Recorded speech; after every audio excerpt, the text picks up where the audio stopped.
करते हैं अभी, ठीक है। स्पेक्ट्रा तो एक्सप्लेन हो गया, बट आपने बताया नहीं कौन सा स्पेक्ट्रा एक्सप्लेन हुआ है। अरे सर अमीशन कैसी बात करते रहते हो आप भी, हाँ या ना। अमीशन स्पेक्ट्रा एक्सप्लेन हो गया, व्हाट अबाउट अब्जॉर्प्शन, तो बात ही नहीं कर रहे हम, करनी तो चाहिए, हाँ या ना। चलिए बात करते हैं, किस पे बात करते हैं, अब्जॉर्प्शन स्पेक्ट्रा। अच्छा मैं सिर्फ हाइड्रोजन एटम की बात कर लूं, बाकी आप समझ जाओगे, ठीक है। तो अब्जॉर्प्शन स्पेक्ट्रा बेटा लिखते रहो साथ साथ, फॉर हाइड्रोजन एटम। अच्छा मैंने कंसिडरेशन नहीं लिखा कि कौन सी कंसिडरेशन, वो नीचे लिख देंगे अपन, ठीक है। वैसे अब्जॉर्प्शन स्पेक्ट्रा में सेटअप तुम्हें याद हो तो मैं फिर डायरेक्ट बात कर सकता हूं, अदरवाइज मैं सेटअप रिमाइंड कराऊं। सेटअप रिमाइंड कराने का मतलब मेरा सिंपल सा ये है कि कूलिंग अरेंजमेंट होता है, ये आपको याद हो तो ठीक है, अदरवाइज मुझे लिखना पड़ेगा। फिर याद है अब्जॉर्प्शन में, इसलिए याद है कि अब्जॉर्प्शन में चाहते क्या हो आप चाहते हो कि सैंपल क्या क्या फोटोन्स को अब्जॉर्ब करेगा। अब भाई क्या क्या अब्जॉर्ब करेगा, अगर ये तुम्हें चाहिए तो सैंपल को जो उसकी लोवेस्ट स्टेट है उसमें रखना ही पड़ेगा, मतलब सैंपल को ग्राउंड स्टेट में रखना ही पड़ेगा, यानी कि सैंपल के जो एटम्स हैं उनको ग्राउंड स्टेट में रखना ही पड़ेगा। और ग्राउंड स्टेट में रखना है तो चिलिंग एनवायरनमेंट क्रिएट करना ही पड़ेगा, चिलिंग सेटअप करना ही पड़ेगा। तो कुल मिला के शुरुआत में सब ग्राउंड स्टेट में एटम, अगर सब शुरुआत में ग्राउंड स्टेट में है तो भविष्य उनका क्या होगा उस पर थोड़ी सी बात कर ली जाए, कर ली जाए सर, करिए बेटा, सिर्फ एक बार सुन लीजिए बना लीजिए उसके बाद में। हालांकि ये लेवल्स तो डाल लीजिए साथ साथ में, लेवल डाल लीजिए साथ साथ में। मैं एक्चुअल में बात कर रहा हूँ कि कैसा बनेगा स्पेक्ट्रा, तो n इक्वल टू 1 2 3 ऐसे बना रहा हूँ मैं, थोड़ा मैंने ध्यान भी दे लिया गैप का, अच्छी बात है। अगर तुम ऐसे ध्यान दे रहे हो तो अच्छी बात है, नहीं भी देते तो इट्स ओके वाली बात थी, हमें पता तो है ही, हाँ या ना। चलो बढ़िया बात है, तुम्हें पता होना चाहिए, मुझे तो कोई दिक्कत नहीं है। तो ऐसे कुछ लाइंस डाल लिया आपने, ऑब्वियसली इसको आप क्या बोलने वाले हो, 1 2 3 4 5 6 एंड 7, सब ग्राउंड स्टेट में, सब ग्राउंड स्टेट में। ये आपका एक और बना लिया मैंने वेव नंबर स्केल, आ रहा है समझ में सारा, यहां तक तो कोई दिक्कत है ही नहीं। और अब की बार ग्राउंड स्टेट से हायर एक्साइटेड स्टेट में जाएगा, है ना।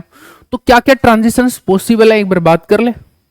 अच्छा मैं यार एक सिलेक्शन रूल नहीं लिखा कभी भी, तो आप पीछे भी डाल सकते थे सिलेक्शन रूल क्या है यहाँ पे, और यहाँ भी डाल सकते थे सिलेक्शन रूल्स क्या है यहाँ पे, या सिलेक्शन रूल क्या है, डेल्टा एन एनीथिंग है, डेल्टा एन कुछ भी हो वो सब ट्रांजिशन अलाउड है। पीछे अगर अपने अमिशन की बात करें तो समझ रहे हो ना, डेल्टा एन कुछ भी हो, मतलब n initial minus n final कुछ भी हो, लाइक आपने देखा था ना कि ऊपर से नीचे आ रहा था, इसमें से भी इसमें से भी, किसी भी एन से किसी में भी आ रहे थे आप, तो डेल्टा एन एनीथिंग अलाउड था। डेल्टा एन एनीथिंग का मतलब है n final minus n initial, कुछ भी हो प्लस माइनस कुछ भी सब चल रहा था। याद है भाई सबको, एक्सेप्ट करते हो ये वाली चीज। तो अभी भी ये सिलेक्शन रूल तो यही है। मुझे बता सकते हो कौन कौन से ट्रांजिशन होंगे। सर यहाँ पे हो आप तो यहाँ से ये जाओगे, हाँ है ना, यहाँ से एक बार ये जाओगे, यहाँ से फिर ये जाओगे, यहाँ से फिर ये जाओगे, और यहाँ से ये जाओगे, और यहाँ से ये जाओगे, एंड इन द एंड आप सीरीज लिमिट वाली बात कर लोगे, n इक्वल टू इन्फिनिटी वाली बात कर लोगे, ठीक है। तो आपने देखा कि सर ये लाइन्स आएंगे, हालांकि तुम्हें ये पता है कि लाइन कैसी आएंगे, कैसी का मतलब मेरा ये था, आपको शायद ये पता होगा कि चलो थोड़ी थोड़ी और बड़ी बना देता हूँ, कि ब्राइट बैकग्राउंड पे फेडेड डार्क लाइन्स आएंगे, कैसे, फेडेड डार्क लाइन्स ऑन, ये क्यों आई faded dark lines on bright background. ये बात हमारी पहले हो चुकी है कि क्यों आई है फेडेड डार्क, क्योंकि ये जो ऊपर गया वो वापस भी आ सकता है, और उसकी एक पॉसिबिलिटी ये है कि उसी डायरेक्शन में चला जाए जिसमें आपका डिटेक्टर है,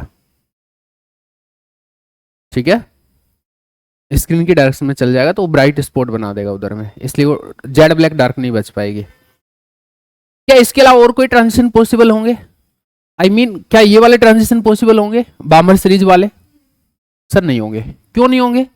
सर यहाँ कोई है ही नहीं, यहाँ कोई है ही नहीं, तो ये वाले तो नहीं होंगे। सिर्फ यही आएगा, सिर्फ यही आएगा। मतलब ये है कि सिर्फ पहली सीरीज आएगी। पहली सीरीज का मतलब है कि सिर्फ और सिर्फ लाइमन सीरीज आएगी। हाँ ना बोलते रहे आप। Hello ji.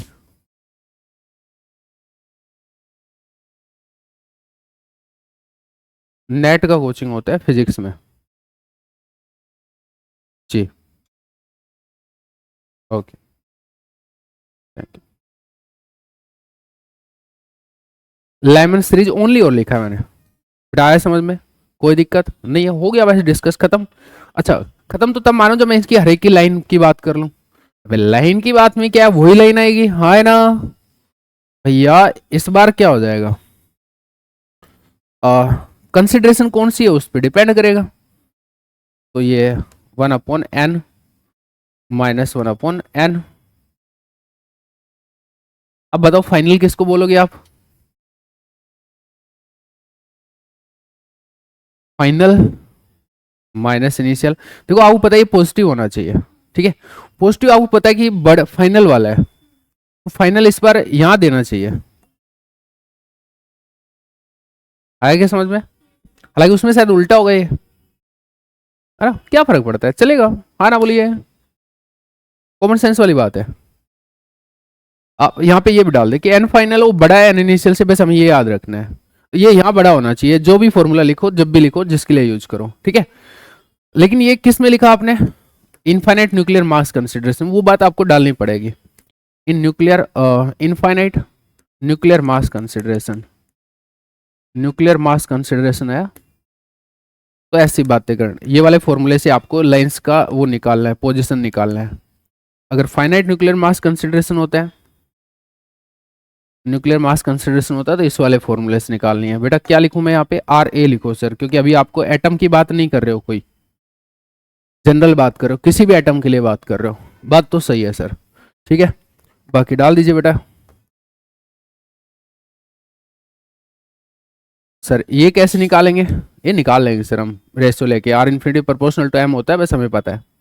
Okay then everything is fine, only Lyman series will be there. अगर अब मेरे से कोई पूछे, सुनो, अगर कोई मेरे पूछे कि मेरे पास हाइड्रोजन का एमिशन स्पेक्ट्रा है एक पेज के ऊपर और अब्जॉर्प्शन स्पेक्ट्रा है, तो मैं दोनों को अगर ऊपर नीचे रखूं तो उसकी जहां ब्राइट लाइन थी, और नहीं सॉरी, और यहाँ पे जो डार्क लाइन है, तो क्या वो कोइंसिडेंट हो जाएंगी,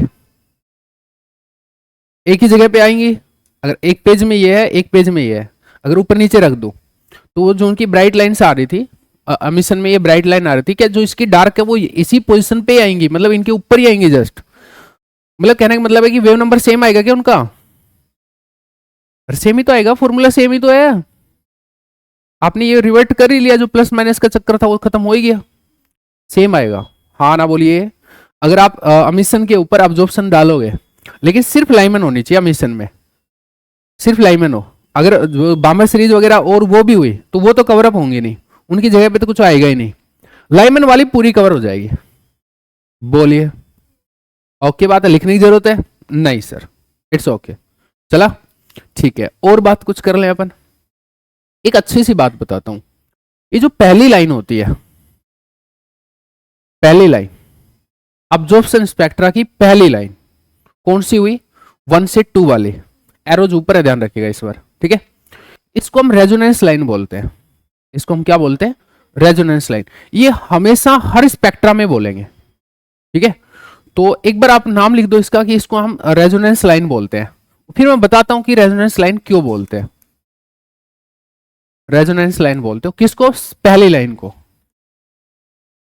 तो कई बार क्वेश्चन ऐसे हो जाए कि भाई रेजोनेंस लाइन, तो तुम्हें समझ ही नहीं आएगा यार ये किसकी बात कर रहा है, तो किसकी? अब्जॉर्प्शन स्पेक्ट्रा में पहली लाइन, ठीक है? अब क्यों होती है ये रेजोनेंस लाइन, उस पर अपन आते हैं। हटा लो सब कुछ, चलिए हटा लीजिए सर। अच्छा मैंने टॉपिक हाइड्रोजन का स्पेक्ट्रा डाला था, but I have discussed everything, क्योंकि मैंने जेड ले लिया, आर इन्फिनिटी ले लिया, अगर ये वाली कंसिडरेशन है तो भी हो जाएगा, ये वाली कंसिडरेशन है तो भी हो जाएगा, सबका डिस्कशन। बिल्कुल सही बात है। तो फिर नेक्स्ट आते हैं रेजोनेंस लाइन, क्यों बोलते हैं उसको। तो पहले तो होती क्या रेजोनेंस लाइन, उस पर बात करते हैं। देखो कोई लाइन है, कोई स्पेक्ट्रल लाइन है, इनको स्पेक्ट्रल लाइन भी बोलते हैं, स्पेक्ट्रम जो आ रही है ना लाइन, इनको स्पेक्ट्रल लाइन भी बोलते हैं। किसी लाइन को रेजोनेंस लाइन बोला गया है, ठीक है, ओके। कोई वजह होती है, जब भी तो नाम रखे जाते हैं किसी के, है ना। तो मैं बचपन में ज्यादा हंसता था, इसलिए घर वालों ने नाम विनोद रख दिया, मेरे को पसंद नहीं आया, बाद में मैंने चेंज कर लिया, ठीक है। हाँ हाँ ऐसे ही हुआ है, ठीक है।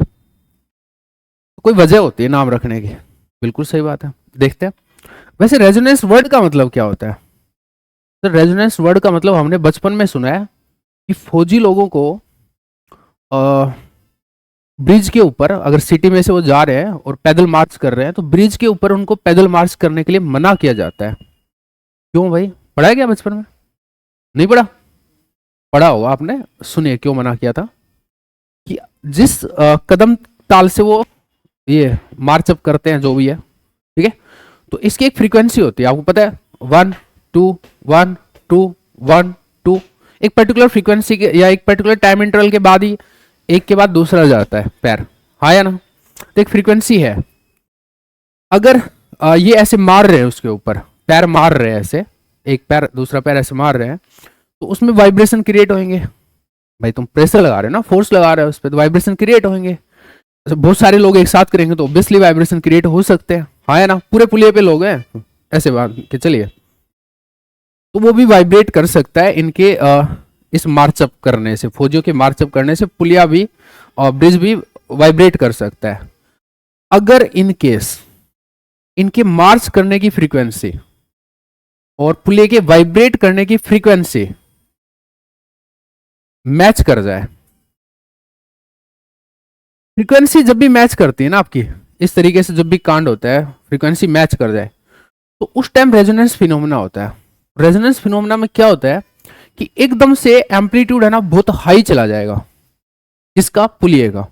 ये तो बंदे जिससे कर रहे थे वही कर रहे थे, ये जिस से कर रहे थे उससे कर रहे हैं। बंद कर दे भाई।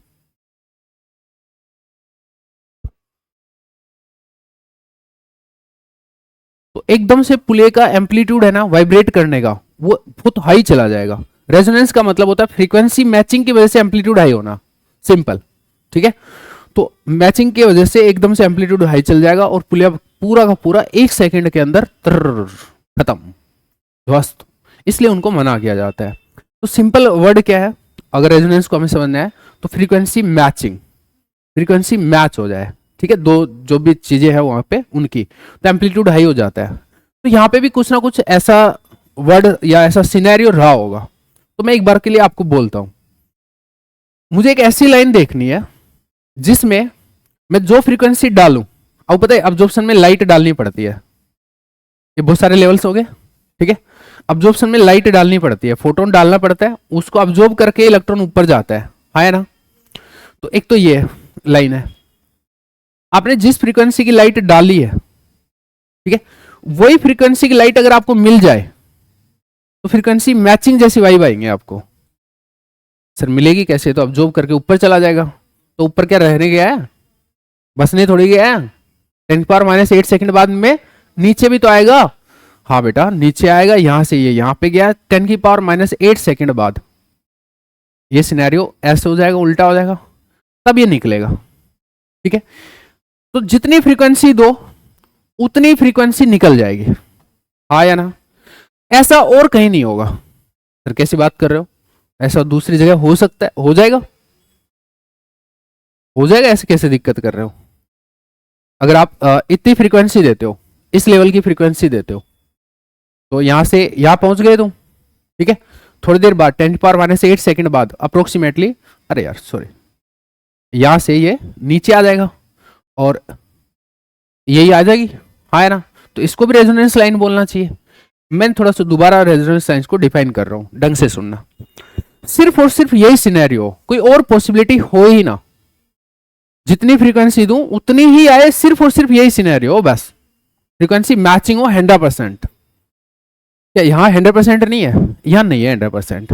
अबे सर हो तो रही है। अरे भाई एक तो ये पॉसिबिलिटी है मान रहे हैं, बट सम अदर पॉसिबिलिटीज भी तो है यहाँ पे। क्या सर ये यहाँ से यहाँ भी आ सकता है, मतलब ये वाली बात ना होके ये ऐसे भी दो बार में आ सकता है। ये पहले यहाँ पे आए और फिर यहाँ से ये यहाँ पे आए तो दो फोटोन निकलेंगे, तो वो चीज हो सकती है, दैट्स गुड, बट हमेशा वही होगा ऐसा नहीं है। यहाँ पे कुछ अलग सिनेरियो भी हो सकता है, हाँ है ना। तो कुछ एटम में ये वाली चीज हो रही होगी, कुछ में ये वाली पहले वाली चीज हो रही होगी। तो अब मैं जब मतलब यहाँ ऑब्जर्व कर रहा हूँ तो मुझे तीन फ्रीक्वेंसी दिखेंगे एक्चुअली, ये भी और ये वाले ट्रांजिशन वाली भी। तो मैंने जो दी थी वो नहीं मिल रही मेरे को। आप एक ही एटम के बारे में ना सोचे, पूरे सिस्टम के बारे में सोचे, सैंपल के बारे में सोचे, हाँ या ना। लेकिन अगर मैं ये वाला सीन करता हूं तो पूरे सैंपल में यही चीज होगी, जो दिया वही आएगी frequency.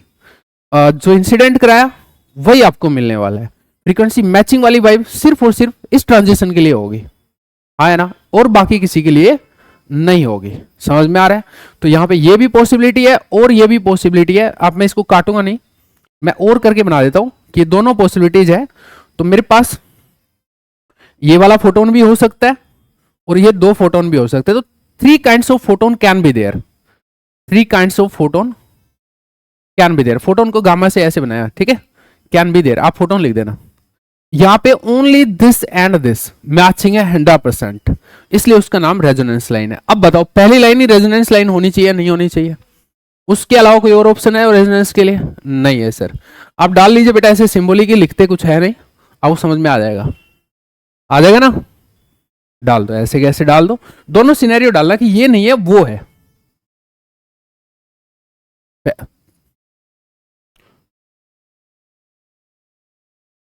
Three kinds of photons can be there, so no, this is not a resonance line. This is not a resonance line.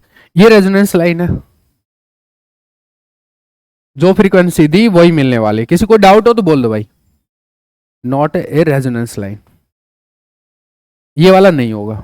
अच्छा मैं सिर्फ इसका बताया, किसी और का बताता, ऊपर करके बताता तो भी समझ में आ जाता, उसमें तो और भी ज्यादा आएंगे, हाँ है ना। आगे सर समझ में। तो चलो स्पेशल नाम रखने के पीछे वजह थी वो भी क्लियर हो गई, नाम भी क्लियर हो गया, बहुत अच्छे।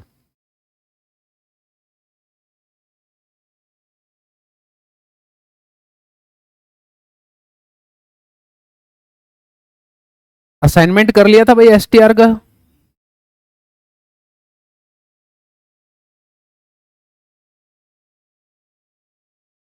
नहीं हो रहे? करवाए तो प्रोफाइल?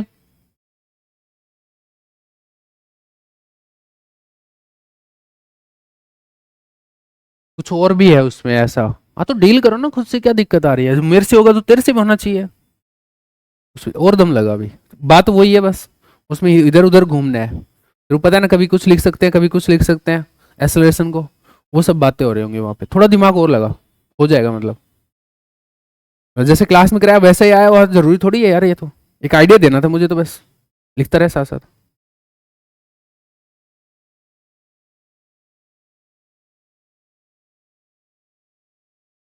कि 10⁻⁸ का दिखा देना कि दिस और दिस हो सकता है 10⁻⁸ के बाद में। दो पॉसिबिलिटीज वहां पे हो सकती है, वेरियस एटम्स हैं इसलिए मैं बात कर सकता हूँ, पूरे सैंपल में तो ऐसा हो ही सकता है, आप सिंगल एटम की बात नहीं कर रहे हैं। ऑल सेट गाइस, बढ़ जाए, चलिए। Absorption spectra is clear to now, ठीक है, everything. Now next topic is Bohr correspondence principle. Bohr correspondence principle, वैसे तो मैं ये आपको पढ़ा देता हूं क्वांटम मैकेनिक्स में भी, ठीक है, बट आप यहां भी पढ़ लीजिए, कोई दिक्कत नहीं है। बोर करस्पोंडेंस प्रिंसिपल, वैसे मैं आपसे कुछ पूछूं कि करस्पोंडेंस का मतलब क्या होता है? करस्पोंडेंस का मतलब क्या होता है? Any idea? नहीं? करस्पोंडेंस का मतलब क्या होता है? अरे यस और नो तो बोलोगे, ऐसे देखोगे तो मेरे को कैसे समझ में आएगा यार? नहीं है आइडिया? इट्स ओके ना, नहीं है तो कोई बात नहीं है, सारी अंग्रेजी तो मुझे भी नहीं आती। तुम तो अंग्रेजी माध्यम में पढ़े हुए फिर भी तुम्हें नहीं आ रही, मैं तो हिंदी माध्यम का, तो मेरे को तो वैसे ही नहीं आनी चाहिए, हाँ है ना? ठीक है सर। कभी फॉर्म भरा है आपने? उसमें कई बार कोरस्पोंडेंस एड्रेस लिखा होता है, ये तो याद आ रहा है सर थोड़ा थोड़ा, तूने भरे नहीं होंगे इसलिए तेरे को याद नहीं आ रहा है ना? कोरस्पोंडेंस एड्रेस, जब तुम्हारा खुद का एड्रेस पूछता है ना वो कि भाई यहाँ एड्रेस लिखो, कहाँ रहते हो, तो उसमें लिखा होता है कोरस्पोंडेंस एड्रेस। उसका मतलब ये होता है अपना पता बताइए जिस पे हम तुम्हें कुछ भेजना हो तो हम भेज दें। कल को तुम कुछ बन जाओ, इंस्पेक्टर बन जाओ, तो उनको भेजना तो पड़ेगा ना, भाई साहब बन गए आ जाओ। घर पे एक वो आता है ना लेटर, फाइनल को लेटर बोल दो, या फिर जो भी है फाइनल ज्वाइनिंग लेटर जो आता है, उसके लिए वो मांगते हैं। तो मतलब तुमसे कनेक्शन एस्टेब्लिश हो जाए इसलिए वो कोरस्पोंडेंस एड्रेस मांगते हैं। तो कोरस्पोंडेंस का कहीं ना कहीं मतलब ये है जिससे कनेक्शन एस्टेब्लिश हुए। तो कोरस्पोंडेंस प्रिंसिपल मतलब कहीं ना कहीं कोई कनेक्शन पे बात हो रही है, ठीक है, किसी ना किसी कनेक्शन पे बात हो रही है, दो चीजों के बीच में कनेक्टिविटी पे बात हो रही है। Is that clear? Yes sir, connectivity पे बात हो रही है। किस पे बात हो रही है? अगर मैं बोर के दौर की बात करूं तुम पे, बोर का दौर था 1913। 1900 में पहली बार प्लैंक रेडिएशन लॉ के थ्रू क्वांटाइजेशन वर्ड पे बात हुई। आपको शायद याद हो कि प्लैंक को ही ओरिजिनेटर ऑफ क्वांटम मैकेनिक्स बोला जाता है, जनक of quantum mechanics, originator of quantum mechanics. क्योंकि जो प्लैंक लॉ एक फर्स्ट टाइम जो डिस्क्रिटाइजेशन पे बात हुई थी वो वहां पे बात हुई थी, क्वांटाइजेशन पे बात हुई थी वो वहां पे बात हुई थी, इस वजह से। तो ये 1900 से 1925 का जो दौर है, 1925 में आपके श्रोडिंगर ने क्वांटम थ्योरी डेवलप कर दी थी, ठीक है, 1925 में। तो ये जो 25 साल का दौर है ये थोड़ा सा क्वांटम के डेवलपमेंट का दौर है एक्चुअली, ठीक है। 1913 में बोर ने अपना वो दिया था, या मैं बोलूँ कि बोर उसी दौर में ही था, काम कर रहा था, ठीक है। तो उस टाइम किस किस के कनेक्शन की बात हो रही होगी अगर बोर करस्पोंडेंस प्रिंसिपल की हम बात करें तो? सर क्वांटम मैकेनिक्स और क्लासिकल मैकेनिक्स के बीच में कनेक्शन पे बात कर रहा होगा बोर। आया समझ में? पहली बात तो कनेक्शन पे बात हो रही है, दूसरी बात किस किस के बीच में हो रही है, क्वांटम मैकेनिक्स और क्लासिकल मैकेनिक्स। अच्छा कौन जनरल है? ऑब्वियसली क्वांटम मैकेनिक्स, वो तो बाप है, ये याद रखना मेरी बात। क्वांटम मैकेनिक्स इज द बाप ऑफ एवरीथिंग, सबका बाप है वो। तो यहां से क्लासिकल मैकेनिक्स प्रोड्यूस की जा सकती है, ये बात थी। अब कैसे प्रोड्यूस की जा सकती है वो बोर ने बोला था, ठीक है। थोड़ा मैं आइडिया दे दूं आपको कि बोर ने क्या बोला। आप एक बात बताओ, क्लासिकल मैकेनिक्स और क्वांटम मैकेनिक्स में फर्क क्या है? सर एक छोटा सा फर्क है, क्या? कि क्वांटम में जो एनर्जी लेवल्स है वो डिस्क्रीट होते हैं, दूर दूर होते हैं, थोड़ा थोड़ा गैप होता है, हाँ ना बोलिए। क्लासिकल में एनर्जी कंटिन्यूस होती है, क्लासिकल में एनर्जी कंटिन्यूस होती है। मैं एक छोटी सी बात पूछूं आपसे, थोड़ा सा आगे करके, ये लिखवाना इस पहले। ये जब आप ये लेवल डायग्राम बना रहे थे तो आपने एक बात नोटिस की थी कि कंटिन्यूम आ जाएगा थोड़ा सा लेटर। कंटिन्यूम मतलब है कि लेवल है ना बहुत पास पास हो जाएंगे। कब? जब सर एन है वो बहुत लार्ज हो, एन सर जब बहुत लार्ज हो तो कंटिन्यूम अचीव हो जाएगा, कंटिन्यूस लेवल्स आ जाएंगे, डिस्क्रिटाइजेशन जो शब्द है, जो थिंग है वो खत्म हो जाएगी। इसका मतलब बोर ने एक बात तो ये जरूर बोली होगी कि क्वांटम मैकेनिक्स से क्लासिकल मैकेनिक्स ऑब्टेन कर सकते हैं if the quantum numbers involved have very large values. N जो है वो लार्ज हो, simple. Principal quantum number n को बोला प्रिंसिपल क्वांटम नंबर बोला जाता है, आप थोड़ी देर में समझ जाओगे, आप क्वांटम पढ़ोगे तो, या फिर शायद पहले से ही पता होगा, एन का नाम प्रिंसिपल क्वांटम नंबर है। अगर प्रिंसिपल क्वांटम नंबर का नंबर है वो बहुत लार्ज हो तो इस पर्टिकुलर सिचुएशन में quantum mechanics will give you the classical mechanics या क्लासिकल मैकेनिकल रिजल्ट्स। पहला तो समझ में आ गया। तो ऑब्वियस है बोर करस्पोंडेंस क्या करेगा इसमें, आया ना। दूसरा एक और बोला, बोर करस्पोंडेंस में दो स्टेटमेंट है एक्चुअली।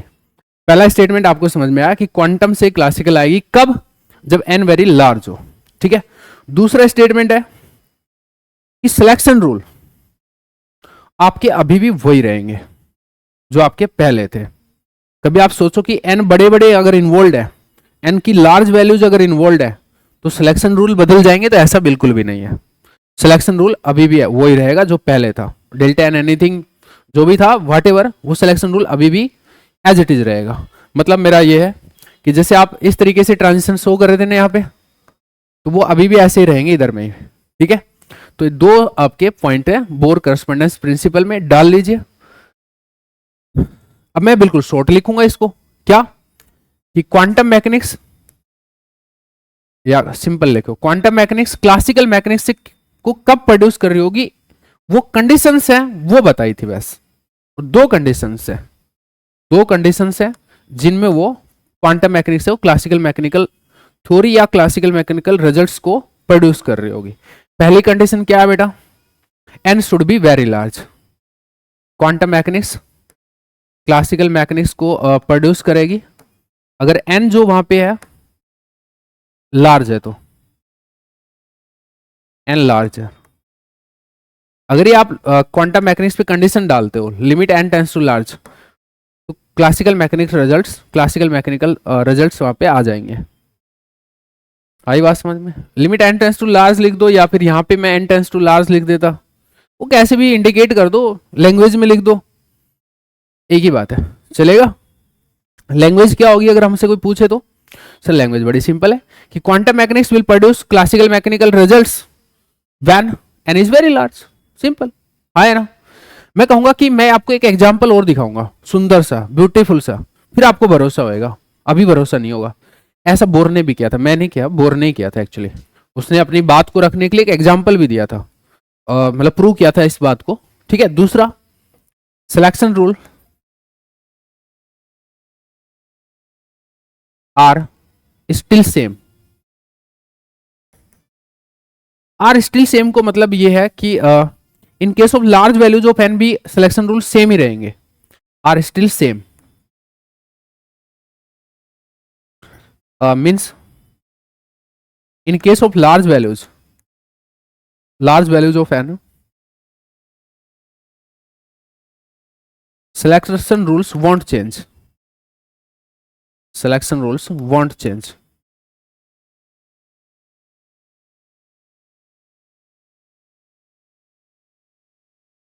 अब मैं आप और भी प्रिसाइजली बात कर लूं तो डेल्टा एन वो एनीथिंग था पहले, अभी भी वही है। फॉर ऑल एन बात कर देता हूं ना मैं, बस ऑल वैल्यूज ऑफ एन यही रहेगा, ये लार्ज हो चाहे स्मॉल हो, सिलेक्शन रूल यही रहेगा, यही है बात। हाँ ना बोलिए, अच्छे से हुई। अच्छा, एन का नाम प्रिंसिपल क्वांटम नंबर है, थोड़ा सा यहाँ पे हम डाल दें तो फिर लैंग्वेज में और बदलाव कर सकते हैं हम। प्रिंसिपल क्वांटम नंबर, कुछ लोग प्रिंसिपल को प्रिंसिपल में ये वाली स्पेलिंग डाल देते हैं, वो मत करना। प्रिंसिपल ये वाला प्रिंसिपल है, ठीक है। Principal quantum number, okay guys, मुख्य क्वांटम नंबर, हिंदी में शायद मुख्य बोलते हैं इसको, ठीक है। ओके ओके ओके, एग्जाम्पल और देखो जो बोर ने दिया था, सीधा एग्जाम्पल गिवन बाय बोर। या मैं एक बोलूं, एग्जाम्पल की बजाय थोड़ा सा दूसरा वर्ड यूज करते हैं, इलस्ट्रेशन बाय बोर। आय हाय आपकी अंग्रेजी, illustration by Bohr. Correspondence principle को एक्सप्लेन करने के लिए एक एग्जाम्पल दिया था, इलस्ट्रेशन दिया था, देखते हैं क्या था। चले, अब सुनना भाई, इलस्ट्रेशन देगा बोर तो अपनी थ्योरी से देगा, दूसरे के माथे पे क्यों टिक्का लगाएगा, कुछ करेगा अपने को यूज करके करेगा, हाँ ना, तभी तो बोर का काम बोला जाएगा, नहीं तो दूसरे की चीज उठा के बोलनी हो गई है, तो ऐसा लाड़ू नहीं होता है जनरली, ठीक है। तो बोर थ्योरी से ही कुछ इलस्ट्रेशन दिया था। अब बोर थ्योरी में ऐसी दो चीजें मैं बताता हूं आपको कि क्या क्या है, सुनना। एक अपन फ्रीक्वेंसी निकाल रहे हैं, किसकी, पहले सुनना एक बार, फिर मैं बाद में लिखवा दूंगा, ठीक है। आपका जब इलेक्ट्रॉन सर्कुलर ऑर्बिट में मूव कर रहा था न्यूक्लियस के अराउंड, तो ऑब्वियसली एक क्या बोलते हैं, टाइम पीरियड के बाद अपनी मोशन को रिपीट कर रहा है, तो मैं ऐसे बोल सकता हूं कि ये पीरियोडिक मोशन है, तो एक पर्टिकुलर फ्रीक्वेंसी है इसका उस मूव करने का, है ना। और उस फ्रीक्वेंसी को हम लिख भी सकते हैं, समय बराबर दूरी बटे चाल होता है, तो इस बार चाल ऊपर हो जाएगी, दूरी नीचे हो जाएगी, ठीक है भाई साहब। एक टाइम पीरियड है इसका, और दूरी बटे चाल, तो फ्रीक्वेंसी हो जाएगी, तो ये जो फ्रीक्वेंसी है क्लासिकल फ्रीक्वेंसी है, क्लासिकल फ्रीक्वेंसी ऑफ रिवॉल्यूशन। क्या चीज है? Classical frequency of revolution of the electron, आया ना, रिवॉल्यूशन ऑफ द इलेक्ट्रॉन। तो ये क्लासिकल रिजल्ट है in circular orbit, in circular orbit, ये एक क्लासिकल रिजल्ट है। ये जो फ्रीक्वेंसी आप निकालोगे, इसको फर्दर वी और आर को डाल के जो एक फॉर्मूला आएगा फ्रीक्वेंसी का, वो आप निकाल सकते हो वी और आर के फॉर्मूला डाल के। वो जो रिजल्ट आएगा वो सेम रिजल्ट क्वांटम मैकेनिक्स से आएगा। अब क्वांटम मैकेनिक्स से कहां से आएगा मैं बताता हूं। एक बार आप ये लिखो, पहले इतना डालो, इतना डालो, classical frequency of revolution of the electron in circular orbit, ये इतनी है।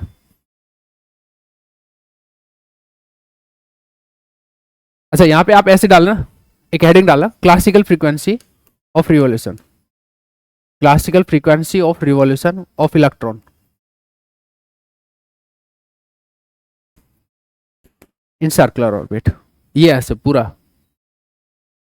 तो अपन एक बार क्या कर रहे हैं, अपन एक बार तो क्लासिकल रिजल्ट देख रहे हैं और फिर एक क्वांटम मैकेनिकल रिजल्ट देखेंगे और दोनों सेम आएंगे तो फिर बोलेंगे वाह यार बोर क्या दिमाग लगाया भाई तूने, हाँ ना। चलो एक बार क्लासिकल रिजल्ट देख लेते हैं।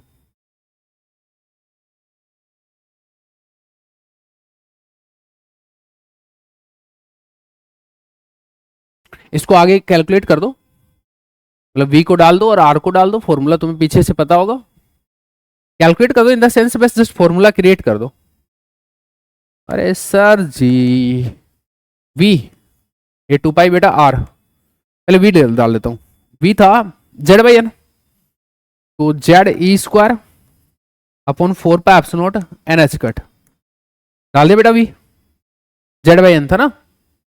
अच्छा r, सर r था n²/z, तो 4 pi epsilon not NH cut का स्क्वायर, n²/z, z/me² बेटा चेक कर लेना अगर आपको कुछ गलत लग रहा हो तो।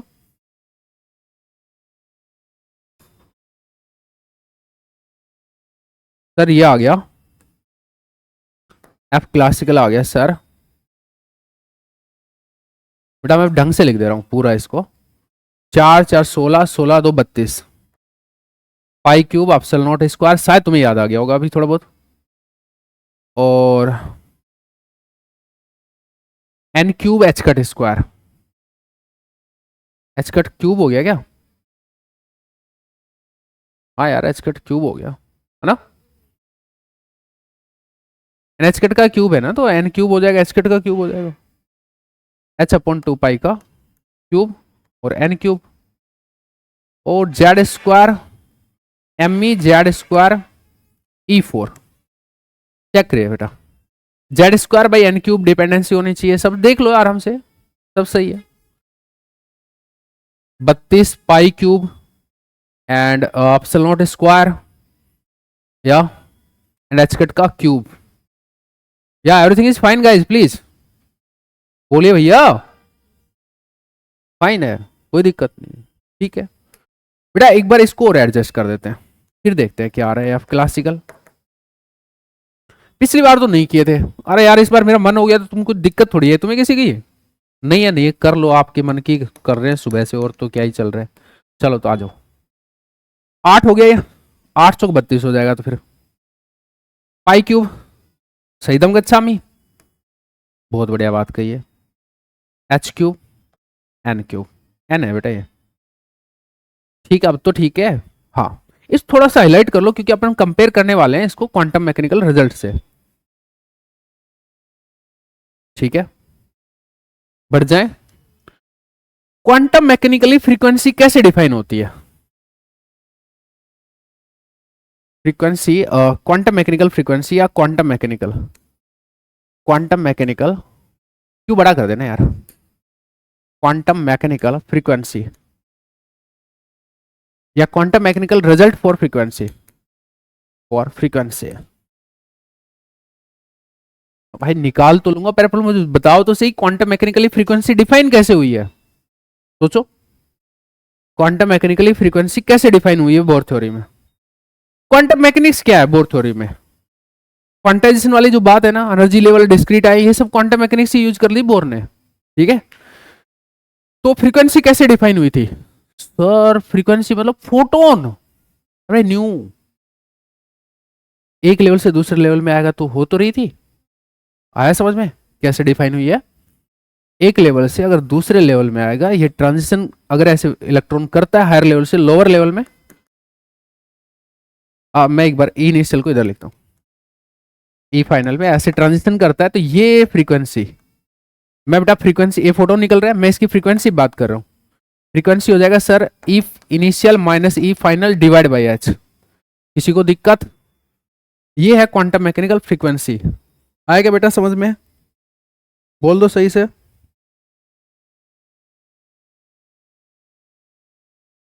सर आप अगर इस फ्रीक्वेंसी को कंपेयर करना चाहते हो किसके साथ में?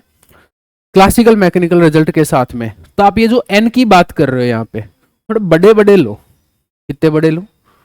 बड़े ले लो, पर ऐसा कुछ लो, एक एन लो तो एक एन प्लस वन लो, और एन लार्ज है तो एक दो सक्सेसिव लेवल्स के बीच में ट्रांजिशन, डेल्टा एन एनीथिंग था तो मैंने थोड़े से पास पास वाले दो लेवल्स ले लिए और एन लार्ज ले लिया, एन है वो लार्ज ले लिया। अब बात करो फ्रीक्वेंसी के फॉर्मूले की, आया क्या? कर लेंगे? बोलो भाई, कर लोगे नहीं कर लोगे? अच्छा, बातें उधर जा रही नहीं जा रही? देख ले, मैं क्या कह रहा हूं, इस न्यू का फॉर्मूला वही आएगा जो क्लासिकल वाला है। ये खतरनाक चीज है, नॉर्मल नहीं है। इसकी प्रोसेसिंग देखो, उसकी प्रोसेसिंग देखो, एंटायरली डिफरेंट है। इसीलिए तो तगड़ी चीज है ये। पहली बार इसीलिए पता लगा था कि क्वांटम मैकेनिक्स से क्लासिकल मैकेनिक्स आ सकते हैं, इधर से ही तो पता लगा था। भरोसा नहीं होता यार, ये तो बात ही कुछ अलग कर रहे हो, उधर बात ही कुछ अलग थी। बिल्कुल बिल्कुल ऐसा ही है। चलो बेटा निकालो। सर इसमें क्या निकाल देंगे, कैसे? सर फाइनल इनिशियल का फॉर्मूला डालना है, फाइनल का फॉर्मूला डालना है, ये तो हमें याद ही है। याद है? बताओ क्या था? Sir minus of E initial डालो बेटा, ठीक है। सर माइनस ऑफ, ये एच है बेटा, ठीक है, माइनस ऑफ। सर ये वाला क्यों कर रहे हो आप? वेव नंबर वाला फॉर्मूले से कर लो। बताओ तुम्हारा मन है तो मैं तो उधर से कर दूंगा, वेव नंबर वाले फॉर्मूले से कर दूं, वो थोड़ा याद रहता है हमें, या यही वाला हम भूल जाते हैं। बोलो। अरे हाँ भाई यही तो बात है। तो यार ऐसे ना करो आप, वेव नंबर वाले फॉर्मूले से करो। वेव नंबर वाले से कैसे करोगे? वेव नंबर का फॉर्मूला तो याद है तुमको sir, R infinity Z square, मजा आ गया मजा आ गया, one upon n initial square minus one upon n final square. बेटा इसमें कुछ गलती तो नहीं कर रहे हो? ऊपर से नीचे आ रहे हो तो एन इनिशियल बड़ा है, ये थोड़ी गलती कर रहे हो, ये यहाँ आएगा, यहाँ फाइनल, यहाँ इनिशियल है ना, ये आएगा फॉर्मूला। यहां से वेव नंबर निकाल लेंगे सर जी। ठीक है भाई, बात एक ही है, ध्यान रखना, बात एक ही है, इनफाइनाइट कंसिडरेशन लिया हुआ है, ठीक है, बात एक ही है। अच्छा एक बार बताओ, ये न्यू बार तो क्या होता है? One upon lambda. मुझे क्या चाहिए? फ्रीक्वेंसी चाहिए। अब बताओ सी बाई लैम्बडा होती है तो सी से मल्टीप्लाई कर लूंगा, बस काम हो जाएगा मेरा। आया ना? तो सी से दोनों साइड मल्टीप्लाई कर दिया तो सी बाई न्यू या सी न्यू बार एच न्यू हो जाएगा। इसको आप ऐसे भी समझ सकते हो, आपको ध्यान है एच न्यू और एच सी न्यू बार, तो न्यू की जगह न्यू बार, सी न्यू बार, इसलिए सी से मल्टीप्लाई करना पड़ा है। जैसे आपको समझ में आए, जैसे समझ लो, जैसे समझ में आए, सी से मल्टीप्लाई करना पड़ेगा मुझे, कर लो सर। तो बेटा R infinity into C Z square और वन अपॉन एन फाइनल का square minus one upon n initial का स्क्वायर, ये हो गया। सर क्या एन फाइनल क्या इनिशियल? लिखो ना, इनकी वैल्यू लिखो। लिख रहा हूं यार, ऐसे डरा क्यों रहे हो? एम, आर इन्फिनिटी की वैल्यू बताओ यार। एम ई four upon eight epsilon naught square h cube c. देखो मैंने रटने के लिए बोला था, पीछे जाके देखो सही है क्या? भरोसा मेरे पे मत करो एक सेकंड भी भाई साहब, मैं आदमी सही नहीं हूं, रटने के मामले में एकदम खत्म आदमी हूं मैं।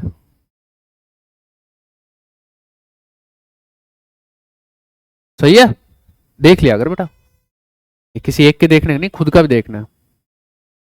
सर सही है, ठीक है। अच्छा बेटा सी था, जेड स्क्वायर था, इनकी बताया नहीं आपने क्या थे? एन फाइनल क्या था, एन इनिशियल क्या था? एन फाइनल क्या था? लास्ट में आ रहा है, कहां पे आ रहा है? एन में आ रहा है, ये एन प्लस वन है। बात तो सही है, हाँ ना बोलते रहे आप तो बस। तेरे को आ रहा है समझ में या कुछ गड़बड़ चल रही है? कुछ तो लग रहा है मेरे को तेरा चेहरा देख के, मतलब इजी है बट तेरे को फिर भी कुछ ना कुछ गड़बड़ चल रही है। हाँ, तेरे को ये क्वांटम का वर्ड सुन के तो दिक्कत नहीं होगी कहीं? तो बस ये इसकी जगह मैंने ये फॉर्मूला इस्तेमाल कर लिया, क्योंकि इससे भी मैं वो एक ही चीज है, वो उसका मैं पूरा डेरिवेशन करता है, इससे बढ़िया कि मैंने पहले से कर रखी है सारी चीजें, तो अपन ऐसे कर लेते हैं। अपन किसी एक चीज को तो रटेंगे ऑब्वियसली, तुम्हें पता ही है, इसको तो मैंने रटने वाला ही है, और ऐसे हमें याद रटने की कहाँ जरूरत है इसको, हाँ ना? तो अपन इससे काम कर लेते, थोड़ा काम आसान हो गया और कोई बात नहीं है। अब गंदा लग रहा था तो मैं पूरा कर देता। नहीं ऐसी कोई बात नहीं, ये भी सही है, वो पूरे से तो यही ज्यादा सही है। हाँ यही बस समझने की बात है यहाँ पे। सी सी कट गया बेटा, है ना? काट तो मैं पिछली बार भी देता, पर मैं थोड़ा सा आदमी क्या ठीक हूँ, थोड़ा वेट कर लिया। इधर एलसीएम लो sir, n square n plus one का स्क्वायर, सर ये इधर जाएगा, खोल दो सर इसको, खोल दिया भाई, माइनस एन स्क्वायर कर दिया, नौवीं क्लास कैलकुलेशन थी।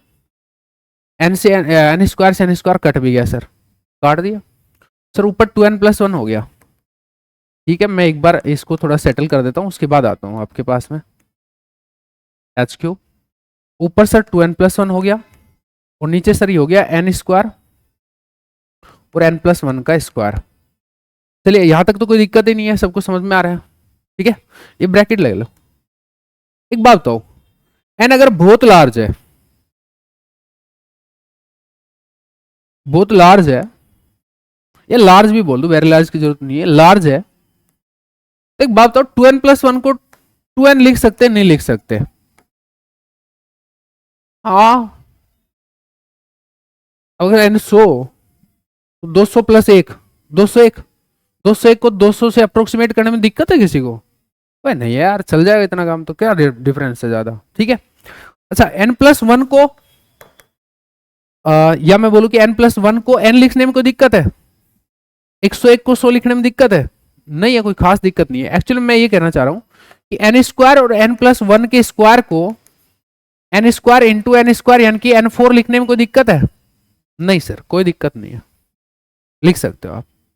ठीक है, मैंने सेपरेटली समझा दिया, मैं अब उसको यहां इंप्लीमेंट करवा रहा हूं। तो M E Z, sorry E square और जेड स्क्वायर, ई फोर जेड स्क्वायर, ये बोलने में गलती होगी, लिखना सही है, 8 apps not square h cube, and this is 2n and this is n4। Yes guys, तो सर ये एक n से n कट गया, 2 से ये 4 सेट हो जाएगा, तो एम ई फोर जेड स्क्वायर, तो ये सर 4 आ गया, एप्सिलॉन नॉट स्क्वायर हो गया, एच क्यूब हो गया, और सर n क्यूब हो गया। और सर आप पीछे जाके मिला के देखो ये फॉर्मूला, पीछे वाला एक क्लासिकल रिजल्ट से मिला के देखो।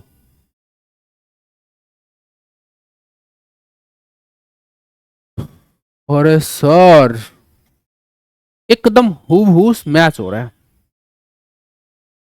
शकल सूरत एकदम वैसी की वैसी है। This is illustration by the Bohr for the Bohr's correspondence principle, selection rule, everything everything सब ओके। अब बोलो समझ में आ, लिख दो, this is exactly same, exactly matches with classical result, with the classical result, hence अब वो अंग्रेजी तुम लिखना चाहते हो तो लिख दो, hence quantum mechanics produce classical mechanical results when n is very large and selection rules be similar। दोनों बात क्लियर है? हाँ ना बोलते रहिए। हेंस वेंस वाली अंग्रेजी यूनिवर्सिटी वाली लिखने की जरूरत है नहीं सर, वो हम यूनिवर्सिटी में खुद से लिख देंगे, चल सकते बेटा? All set guys, Bohr correspondence principle खत्म हुआ। नेक्स्ट टॉपिक पे आ जाऊं मैं, नेक्स्ट टॉपिक पे आते हैं। नेक्स्ट टॉपिक है बेटा आपका de Broglie's interpretation of, de Broglie's interpretation of Bohr's quantization condition.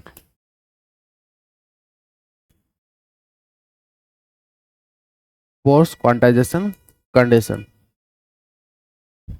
अच्छा ये जो चीज पढ़ रहे हो ना भाई, घर जा जाके रिवाइज करते रहना, हर चीज काम आएगी, ध्यान रख लेना। ये बेसिक चल रहा है, सीधे सीधे तौर पे बोल दूं, 5-6 दिन बेसिक चलेगा, 5 दिन, उसके बाद चौथे गियर में जाऊंगा, तुम पता भी नहीं लगेगा कब सिलेबस खत्म। मैक्सिमम 20 डेज लगेंगे सब्जेक्ट में, ठीक है, मैक्सिमम बोला हूं मैं, ये भी ध्यान रखना।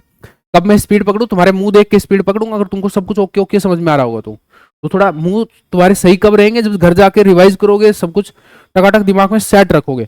एक बात मैं क्लियर कर दूं कि मैंने ऐसा कुछ भी रटने के लिए बहुत हैवी लेवल पे नहीं बोला चीजों को। थ्योरेटिकल सब्जेक्ट है, थोड़ा बहुत ध्यान रखनी पड़ती है चीजें, but still I have made everything as a crystal clear, एकदम क्रिस्टल क्लियर बनाया सारी चीजें। आप एक स्ट्रीम फ्लो में सारी चीजों को समझ सकते हो, हाँ है ना, याद नहीं रखना चाहते तो मुझे एज इट इज चाहिए। दूसरा, मैं कभी भी कुछ भी पूछूंगा थोड़े दिन बाद, 2 या 3 दिन बाद से, तो आपको टकाटक रिस्पॉन्ड करना है। लाइक मैं पूछूंगा खड़ा करके रेजोनेंस लाइन क्या है, तो बोलेगा सर अब्जॉर्प्शन स्पेक्ट्रा में जो पहली लाइन होती है, यानी कि 1 से 2 वाली है, वो अब्जॉर्प्शन रेजोनेंस लाइन होती है। बेटा क्यों होती है सर? क्योंकि रेजोनेंस में फ्रीक्वेंसी मैचिंग होती है। ये जो फ्रीक्वेंसी, इसमें भी यहाँ पे भी अपन फ्रीक्वेंसी मैचिंग जैसी वाइब बात करते हैं। कैसे कि जो फ्रीक्वेंसी का फोटोन आपने दिया है, उसी फ्रीक्वेंसी का फोटोन आपको मिलने वाला है इस पर्टिकुलर सिनेरियो में, इसलिए हम इसको रेजोनेंस लाइन बोल रहे हैं 1 से 2 वाले को। और किसी भी ट्रांजिशन के लिए ऐसा नहीं होगा कि जो फ्रीक्वेंसी या जो फ्रीक्वेंसी का फोटोन आपने इंसिडेंट कराया वही फ्रीक्वेंसी का फोटोन हमको मिल जाए, ऐसा नहीं होगा, क्योंकि वहां पे अदर पॉसिबिलिटीज भी हैं, अदर काइंड ऑफ फोटोन्स भी वहां पे हो सकते हैं। ये जो मैंने अभी अभी अंग्रेजी में बोला ना, ऐसे तुमको रिस्पॉन्ड चाहिए, मेरे को ऐसा रिस्पॉन्स चाहिए प्रॉपर एकदम टकाटक। समझ में आ गया भाई सबको? और भी कुछ पूछ सकता हूँ कि फेडेड डार्क क्यों नहीं होंगी लाइन, रिस्पॉन्ड करना है कि फेडेड डार्क क्यों नहीं होंगी, अप्रोप्रिएट वे में करना है। सर ये ट्रांजिशन में अभी ऊपर गया तो बसने नहीं गया, 10⁻⁸ सेकंड बाद नीचे आएगा, नीचे आएगा तो रैंडम डायरेक्शन में निकलता है। एक पॉसिबिलिटी ये भी है कि वो उसी डायरेक्शन में निकल सकता है जिधर स्क्रीन है, तो अगर ये स्क्रीन पे जाता है उसी, फिर तो उसी लोकेशन पे जाएगा जहां पे वो एकदम डार्क स्पॉट बना हुआ था, डार्क लाइन थी, जेड ब्लैक थी। लेकिन अगर ये उस पोजिशन पे जाएगा तो अब उसको थोड़ा सा फेड कर देगा, क्योंकि ये ब्राइट है, फोटोन जा रहा था, ये ब्राइटनेस क्रिएट करेगा वहां पे, इसलिए थोड़ी जेड ब्लैक डार्क नहीं होती, फेडेड डार्क होती है। क्लियर है? Okay. D Broglie's interpretation of bore quantization condition, चलिए बात करते हैं थोड़ा डी ब्रोगली के बारे में। तो सब लोग थोड़ा बहुत जानते होंगे, और नहीं जानते तो मैं थोड़ी बात करता हूं आपके साथ में। डी ब्रोगली हिस्ट्री का बंदा था, BA in history, MSc in physics, PhD in physics, ठीक है। बापूजी फिजिक्स के प्रोफेसर या फिजिक्स से रिलेटेड बंदे, रिसर्चर। बड़े भैया रिसर्चर फिजिक्स में ही, ठीक है। तो डाइनिंग टेबल पे उनको बातें करते देखते इनका खुद का भी इंटरेस्ट बीए से हटके फिजिक्स में एमएससी करने का हो गया। और ये फैसिलिटी उस दौर में विदेशों में अवेलेबल थी, हमारे तो शायद आज भी अवेलेबल हुई होगी शायद अभी, या अभी भी नहीं है। बीए वाला बंदा एमएससी फिजिक्स नहीं करता ना अभी भी। आग लगाओ, जो भी है अपना भारत का एजुकेशनल सिस्टम बहुत मजबूत है, जो भी है जैसा भी है। इधर ध्यान दे ले बेटा, मेरा टॉपिक वो नहीं है एजुकेशन सिस्टम ऑफ इंडिया, अभी मेरा कुछ और है, ठीक है। तो उसका इंटरेस्ट क्रिएट हो गया, तो उसने जो बात बोली, जो डी ब्रोगली हाइपोथेसिस के नाम से फेमस है, वो खतरनाक चीज थी, और वो नाम कभी कोई मिटा नहीं पाएगा। इतना बड़ा नाम हो गया अभी डी ब्रोगली, ऐसा क्या बोल दिया, क्या क्यों नहीं मिटा पाएगा, थोड़ी सी बात करते हैं। एक्चुअल में ये उसी दौर की बात है जिसकी अपन बात कर रहे हैं, 1900 से 1925 की। डी ब्रोगली भैया ने लगभग 1923 में कुछ बोला था शायद, डी ब्रोगली हाइपोथेसिस है 1923 में आया था। 25 में क्वांटम मैकेनिक्स का डेवलपमेंट हुआ, 2 साल बाद में। डी ब्रोगली क्वांटम मैकेनिक्स के डेवलपमेंट में की स्टेप है। क्यों है सुनिएगा। क्वांटम मैकेनिक्स क्या है उससे पहले आपको वो समझना पड़ेगा, फिर डी ब्रोगली ने क्या बोला था वो समझना पड़ेगा। क्वांटम मैकेनिक्स क्या है आपको लिखना नहीं है, मैं पहले बोलूंगा। कुछ लोग जिन्हें क्वांटम पढ़ रखी है उनको सीधे बात जा रही होगी, जिन्हें नहीं पढ़ रखा उनको लेटर चली जाएगी, वहां पे दोबारा डिस्कशन होगा, इवन ये टॉपिक भी दोबारा डिस्कस होगा, तो आपको बिल्कुल भी चिंता नहीं करने की जरूरत है, ठीक है भैया। आगे चलते हैं। क्वांटम मैकेनिक्स है study of matter waves, study of matter waves. Matter waves क्या होती है, ये डी ब्रोगली ने बताया था कि मैटर वेव्स क्या होती है, ठीक है। तो सुनिएगा डी ब्रोगली की कहानी। डी ब्रोगली के दौर में एक बात चल रही थी। क्या बात चल रही थी कि इस नेचर में दो चीज है, प्रकृति में सिर्फ दो चीज होती है। ये मतलब बात चल रही थी, आप वैसे भी नॉर्मल अभी भी अपन बात करें तो प्रकृति में सिर्फ दो ही चीज है, एक मैटर और दूसरा रेडिएशन। एक क्या? मैटर और दूसरा रेडिएशन। नेचर है वो दो ही चीजों से बनी हुई है। रेडिएशन मतलब ईएम वेव्स, ठीक है। मैं अभी ईएम वेव्स बोल रहा हूं, बट रेडिएशन मतलब रेडिएशन, ठीक है। उस टाइम में 1905 के आसपास, 1905 या 8 या 10 के आसपास फोटो इलेक्ट्रिक इफेक्ट दिया था आइंस्टीन ने, शायद 1905 में दिया था ना, 1905 में फोटो इलेक्ट्रिक इफेक्ट का एक्सप्लेनेशन दिया था आइंस्टीन ने। तो फोटो इलेक्ट्रिक इफेक्ट में क्या था? फोटो इलेक्ट्रिक इफेक्ट में था कि रेडिएशन है वो पार्टिकल फॉर्म में होती है, रेडिएशन वेव फॉर्म में होती है। ये बात तो मैक्सवेल वगैरह ने बता दी थी 1883 में या 1881, 1880 के आसपास ही बोल दो आप। तो रेडिएशन का वेव नेचर होता है, ये ईएम वेव्स की जो थ्योरी है उससे वेरीफाई हो गया था इलेक्ट्रोडायनेमिक्स में, और 1881 के आसपास, ठीक है। और या मैं बोलूं कि आप हर्ट्ज एक्सपेरिमेंट ने बताया था कि ईएम वेव्स होती है, रेडिएशन ईएम वेव होती है, थोड़ा याद हो तो 1887 ऐसे कुछ ही है, 80s में हो गया था कुल मिला के, ठीक है। रेडिएशन का पार्टिकल नेचर भी होता है, ये फोटो इलेक्ट्रिक इफेक्ट में पता चला। उसके बाद में कॉम्पटन इफेक्ट में पता चला ये। आई होप मैं अभी इन इफेक्ट्स पे ना जाऊं तो इट्स ओके रहेगा, शायद चलेगा ना सबको, मेरे को जस्ट बात करनी है यार, ठीक है। अच्छा, फिर इस चीज को अपन बोलते हैं कि ड्वेल नेचर ऑफ रेडिएशन के बारे में पता चला। Actually dual nature of radiation बोल सकते हैं ना, कि रेडिएशन है वो वेव नेचर भी रखती है और पार्टिकल नेचर भी रखती है। मैं जब ये और बोल रहा हूं ना तो कुछ लोग मेरे को गलत समझ रहे हैं, मैं हिंदी वाला और बोल रहा हूं ऐसे सोच रहे हैं, नहीं, मैं एक्चुअल में ये बोल रहा हूं अंग्रेजी वाला और, O R. Dual nature of radiation को आप कभी भी हमेशा बोलेंगे तो ऐसे बोलेंगे, ध्यान रखना, सुनना एक बार के लिए। ड्वेल नेचर ऑफ रेडिएशन को आप ऐसे बोलेंगे कि जो रेडिएशन है दैट कैन बी या दैट कैन हैव या that can be either wave nature, radiation can have either wave nature और पार्टिकल नेचर। आप कभी भी ऐसे मत बोलना कि रेडिएशन के पास दोनों नेचर होते हैं, पार्टिकल नेचर भी एंड वेव नेचर भी। एंड वर्डिंग मत लगाना। क्यों सर, ऐसा क्या? बात तो एक जैसी लग रही है, बताता हूं बेटा। रेडिएशन क्या इज आइदर वेव और पार्टिकल, आप ऐसे बोल सकते हो, मतलब और वर्डिंग यूज करने, बस आपको इज वेव और पार्टिकल ऐसे बोल दो, या हैव वेव नेचर और पार्टिकल नेचर। हैव लगा दूंगा तो ऐसे हो जाएगा, रेडिएशन हैज लगाना पड़ेगा ना, ये हैव या हैज जो भी है, आइदर वेव और पार्टिकल नेचर। और वर्डिंग ध्यान रखना है आपको। ऐसा इसलिए बोला जाता है कि एक साथ दोनों कभी नहीं होते, ऐसा इसलिए बोला जाता है कि एक साथ दोनों नेचर कभी नहीं होते। या तो रेडिएशन वेव नेचर शो कर रही होती है या फिर पार्टिकल नेचर ही शो कर रही होती है, दोनों एक ही एक्सपेरिमेंट में होंगे ऐसा नहीं होता है, दोनों नेचर एक साथ कभी भी नहीं होते। इसको बोलते हैं बोर्स कॉम्प्लीमेंट्री प्रिंसिपल, ये भी बोर ने दिया था, बोर कॉम्प्लीमेंट्री प्रिंसिपल। कि बोर का है क्या? बोर का है शायद, वैसे तो बोर कॉम्प्लीमेंट्री। कॉम्प्लीमेंट्री का मतलब क्या होता है? कॉम्प्लीमेंट का मतलब क्या होता है? कॉम्प्लीमेंट करना ऐसे होता है ना कि एक को दूसरा पूरा करना, ऐसे कुछ।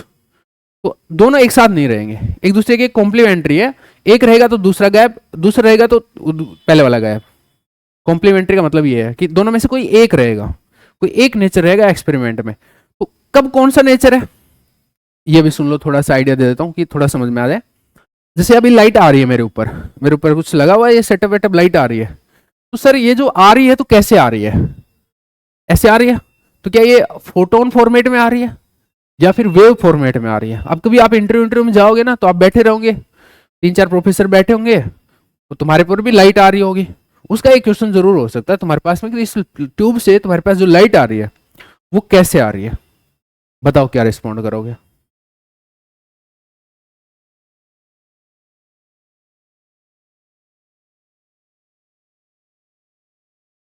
तो तुम्हें ऐसे बोलना पड़ेगा सर या तो वेव है या फिर पार्टिकल है। मैं नहीं बोल सकता, एग्जैक्टली नहीं बोल सकता कि क्या है, ये बोलोगे। यही मतलब हुआ तुम्हारा तो कि दोनों में से कोई एक आ रही है। है ना। हैज ड्वेल नेचर ऐसे बोल दोगे तो फिर उसको क्लियर नहीं हुआ। सुनिएगा क्या बोल रहे हैं, आपको इसको दोबारा अच्छे से समझना है। Wave sorry radiation travels in wave format. वापस सुनना, radiation travels always in wave format. Travel जब करती है ना एक जगह से दूसरी जगह पे तो वेव फॉर्मेट में करती है, ठीक है। Interact can interact as either wave और पार्टिकल। तो इंटरेक्ट जब करती है तो वो वेव के नेचर में फॉर्मेट में कर सकती है और पार्टिकल में फॉर्मेट में कर सकती है। तो चलती भी आती है जब तो वेव की तरह ही आती है। तो थोड़ा सा मैं इसको और रेक्टिफिकेशन देता हूं कि जो रेडिएशन है that travels in wave format, travels in wave format but interact with interact in interact in wave format or particle format। interact with या interact in wave format or particle format। interact in either wave format और particle format। अब और अच्छे से clear हो गया sir, हाँ ना बोलिए।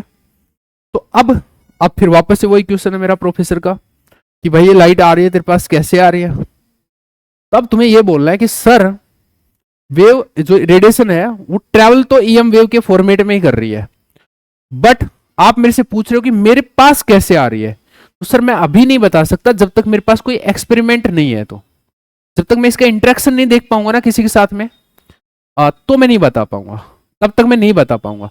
आप मेरे को कोई apparatus दे दो, आप मेरे को फोटो इलेक्ट्रिक इफेक्ट का एक्सपेरिमेंट का सेटअप दोगे, apparatus दोगे, तो फिर मैं बोलूंगा कि ये लाइट जो है आई तो वेव के फॉर्मेट में थी बट इंटरेक्ट मैटर के साथ में पार्टिकल फॉर्मेट में की है। मैटर इसलिए बोल रहा हूं क्योंकि फोटो इलेक्ट्रिक इफेक्ट में आपका जो है लाइट डालते हो आप मेटल के ऊपर, तो मेटल मतलब मैटर, मैटर के साथ इंटरेक्ट, फिर आप बोलते हो कि लाइट अब फोटोन आए हैं हमारे पास में, तो आप लाइट को ऐसे सोचते हो कि फोटोन के फॉर्मेट में लाइट इंटरेक्ट की है।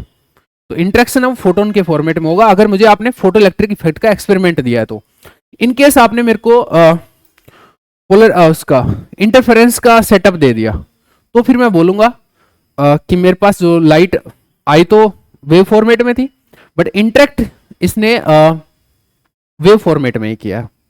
तो it will depend on the setup, तभी मैं बोल पाऊंगा, अभी नहीं बोल पाऊंगा। क्लियर है आपको? हाँ, अभी अगर आप पूछ रहे हो कि कैसे आ रही है तो ट्रैवल तो वेव फॉर्मेट में ही कर रही है, बट आप मेरे से पूछोगे कि ये मेरे को कैसे रिसीव हुई है, किस फॉर्मेट में मेरे साथ इंटरेक्ट किया है, तो मैं ऐसे नहीं बता सकता, मैं सेटअप लेके बता सकता हूं। सेटअप आप दे दो मुझे, सेटअप अगर आपने उसका फोटो इलेक्ट्रिक का या कॉम्पटन का दिया तो पार्टिकल फॉर्मेट में इंटरेक्ट करेगी मैटर के साथ में, और अगर आपने इंटरफेरेंस या डिफ्रैक्शन का दिया तो ये वेव फॉर्मेट में करेगी। ऐसे बोलना है आपको, चलेगा? ठीक है, आपको रेडिएशन का जो ड्वेल नेचर है वो समझ में आया, कैसे बोलना है, क्या एग्जैक्टली होता है, और पूरी कहानी समझ में आई। तो उस टाइम ये एस्टेब्लिश हो गया था 1905-1910 के आसपास। कॉम्पटन जो है 1923 या 1921 में ऐसे कुछ ही आया था, ठीक है, 1923 में आया था कॉम्पटन इफेक्ट भी, ठीक है, ओके। उसी टाइम डी ब्रोगली ने एक स्टेटमेंट दिया जिसको डी ब्रोगली हाइपोथेसिस बोलते हैं। मैटर मतलब ये चीज जो मेरे हाथ में है, मैटर, इसके लिए उसने दिया क्या बोला कि मैटर के भी दो नेचर होते हैं। जैसे रेडिएशन के दो नेचर थे, ड्वेल नेचर ऑफ रेडिएशन था, ऐसे भी मैटर का ड्वेल नेचर होता है। सबकी आंखें ये होगी डी ब्रोगली की साइड में गालियां देते हुए देख रहे, समझ रहे हो? मतलब पूरा समझ रहे हो आप अच्छे से, बड़े वाली गाली देके क्या कहां से उठ के आ जाते हैं, यही स्टेटमेंट रहा होगा, कहां से उठ के आ जाते हैं, क्या ही फालतू बकवास कर रहे हैं। ये था लोगों की फर्स्ट रिएक्शन था इस चीज को लेके। उसने फिर होता ना कोई बात बोलने के पीछे कुछ जस्टिफिकेशन आपके पास होना चाहिए, तो पूछा लोगों ने भाई ये जो फालतू की बकैती काट रहे हो तुम कि मैटर भी ड्वेल नेचर रखता है, किस ब्याप पे बोल रहे हो?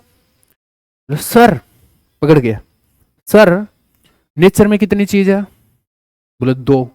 कौन कौन? मैटर और रेडिएशन। एंड शायद आपको पता होगा कि नेचर में सिमिट्री होती है, नेचर लव्स सिमिट्री, ये तो पता है ना आपको, ये तो आप सब जानते भी है, प्लस है माइनस है सब लड़की है लड़का है, सब नेचर में सिमेट्री है, ये बात तो परफेक्ट है। अगर नेचर में सिमेट्री एग्जिस्ट करती है, इसका जो मतलब है, अगर कोई तुमसे पूछे कि डी ब्रोगली हाइपोथेसिस के पीछे एक उसके पास क्या रीजनिंग थी, उसने क्या सोच के ये बात बोली, तो उसने सिर्फ और सिर्फ ये बोला कि सर नेचर में सिमेट्री एग्जिस्ट करती है, इस वजह से अगर रेडिएशन के दो नेचर होते हैं तो मैटर के भी दो नेचर होए बनेगा, नहीं तो बात नहीं चलेगी, नहीं तो सिमेट्री वायलेट हो जाएगी। बात तो सही है। अब किसी ने कोई सीरियस नहीं लिया उसको।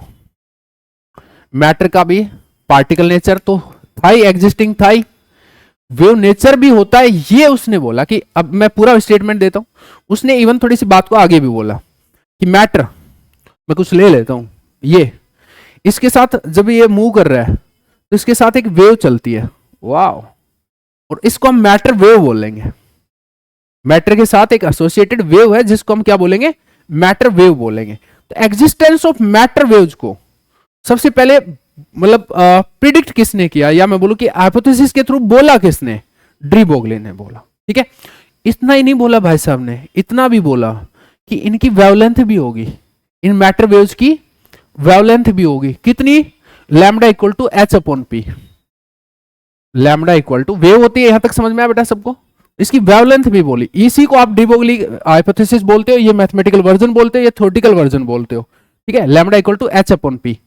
इस इक्वेशन में भी थोड़ा सा गेम है, सुनना।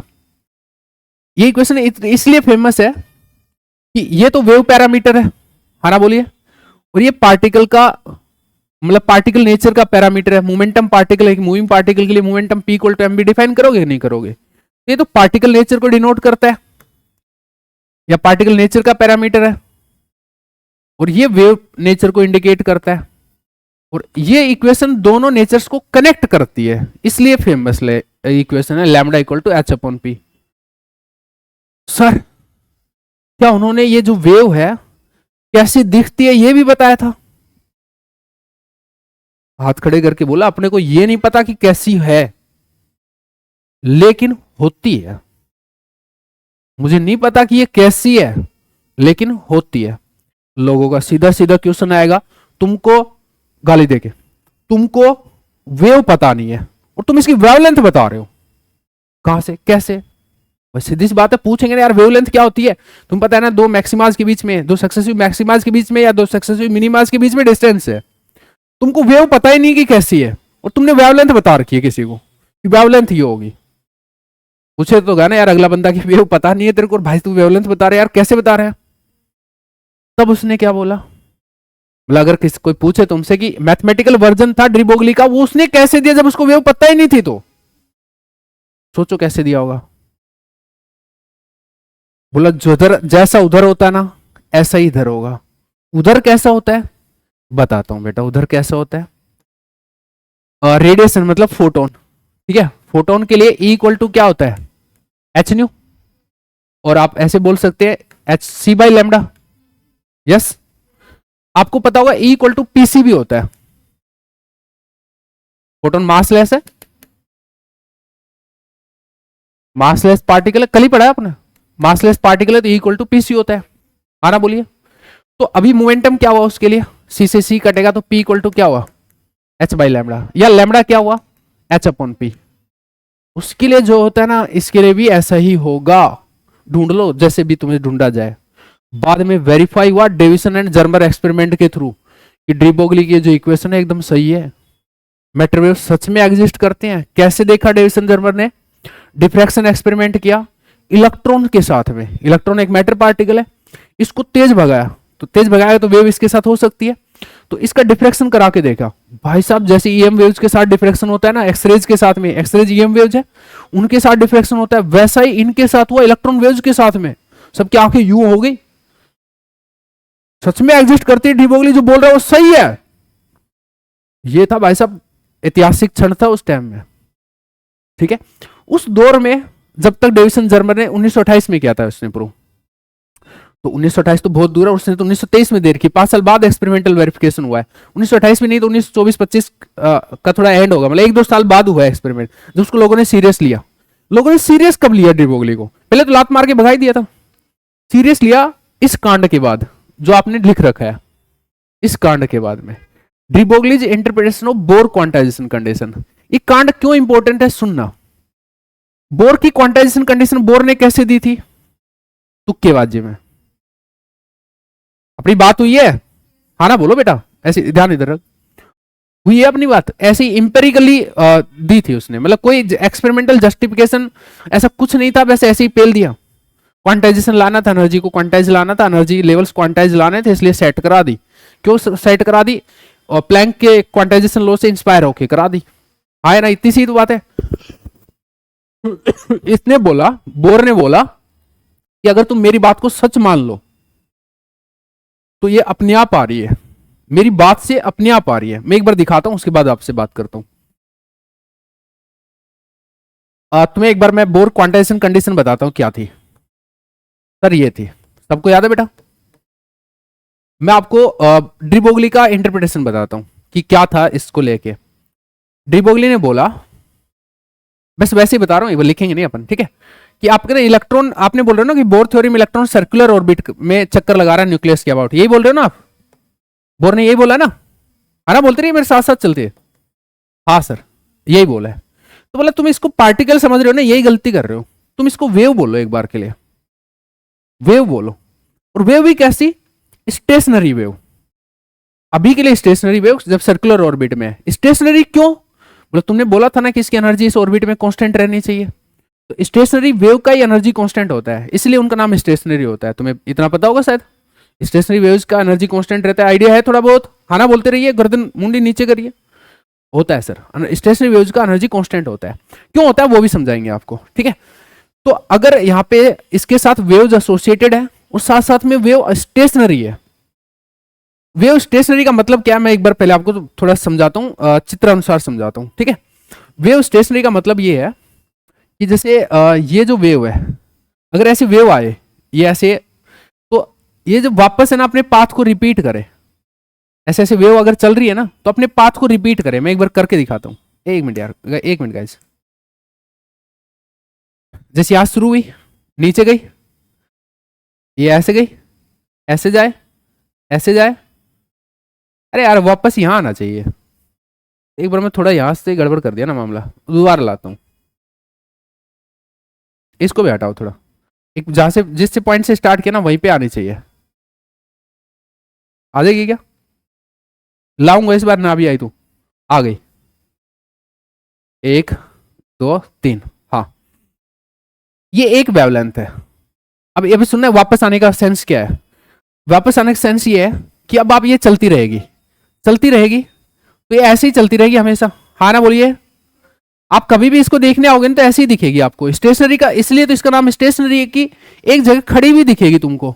बोलते रहो यार, आपको समझ में आ रहा है तो? आप कभी भी आओगे ऐसे कैसे दिखेगी, रिपीट करते रहिए अपना। अगर स्टेशनरी नहीं होती तो क्या होता?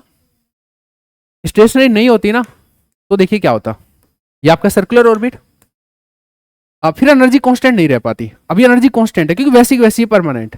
देखिए स्टेशनरी अगर ये वापस मैच ना करेगी ना तो स्टेशनरी नहीं रह पाएगी। जैसे मैं अभी देखता हूं, ये मैच नहीं करी, नहीं करी ना, और ऐसे ऐसे चलती रही। थोड़ी देर बाद है ना ये ऐसे उल्टी पुल्टी चल चुल के ना, मतलब कंस्ट्रक्टिव और डिस्ट्रक्टिव इंटरफेयर हो आके ये पूरा मामला ही जीरो हो जाएगा थोड़ी देर बाद में।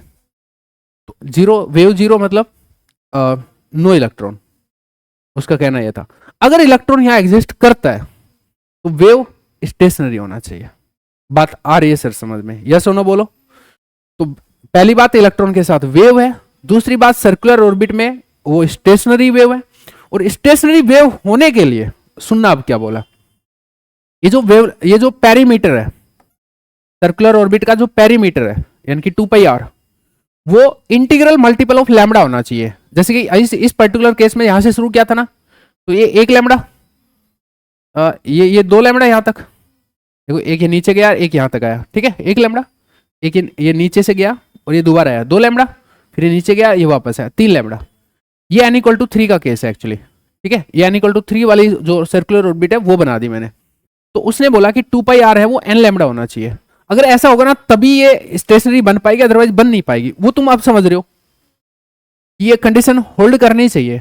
इंटीग्रल मल्टीपल ऑफ लैम्बडा होना चाहिए। ये चीज का इंटीग्रल मल्टीपल होगा ना, ये जो पैरामीटर है तभी ये ऐसा, और सर ये वापस यहीं पे आ पाएगी। तो जो अपन ये बोल रहे हैं ना कि स्टेशनरी ऑर्बिट होनी, मतलब स्टेशनरी वेव होनी चाहिए, उसको मैथमेटिकली आप ऐसे बोलोगे, कुल मिला के ऐसे समझो कि जो पेरीमीटर है that should be integral multiple of lambda. बात एकदम क्लियरली समझ में आ रही है, यस और नो? अब बोला इसमें है ना, तुम लैम्बडा को डालो, जो मैं कह रहा हूं वो क्या कह रहा है तू, एच अपॉन पी कह रहा हूं, आया ना?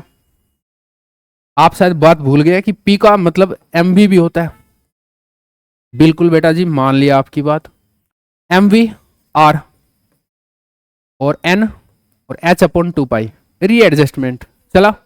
और ये क्या आया, oh my God, four quantization condition, सबकी फाड़ के रख दी डी ब्रोगली ने इसके बाद में। अब बोलो कौन कौन आ रहा था?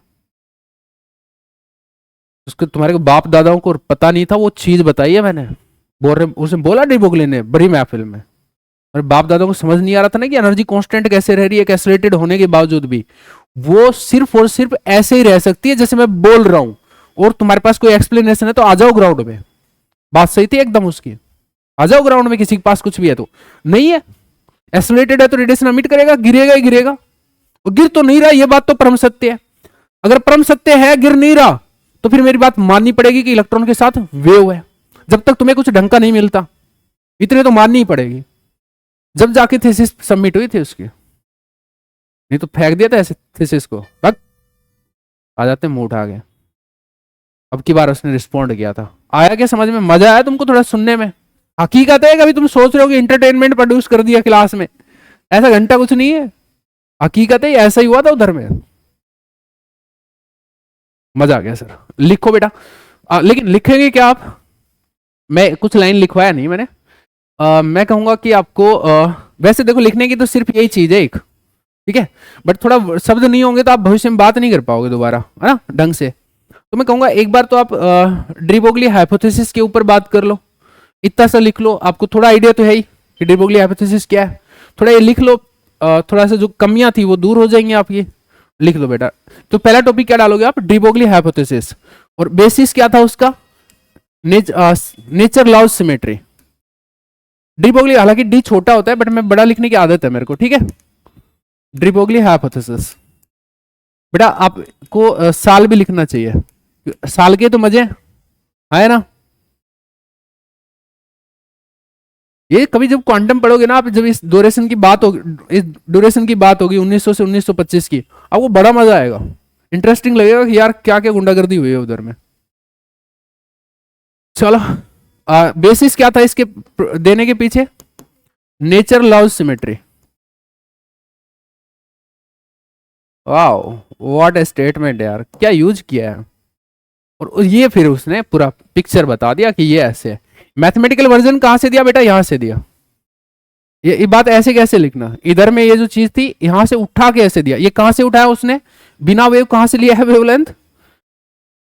Bye inspired from inspiration, take by taking inspiration from, by taking inspiration from results, या रिजल्ट्स फॉर रेडिएशन। ये कहां से दिया? By taking inspiration from results for radiation. हाँ ना, बोलते रहिए, एकदम सही लिखे हो सर। लिख लो बेटा एक बार इसको, और फिर अपना आगे चलते हैं। वैसे तो पढ़ा दिया उसको, बट थोड़ा लिखवा देंगे, लैंग्वेज तो शब्द होंगे तुम्हारे पास।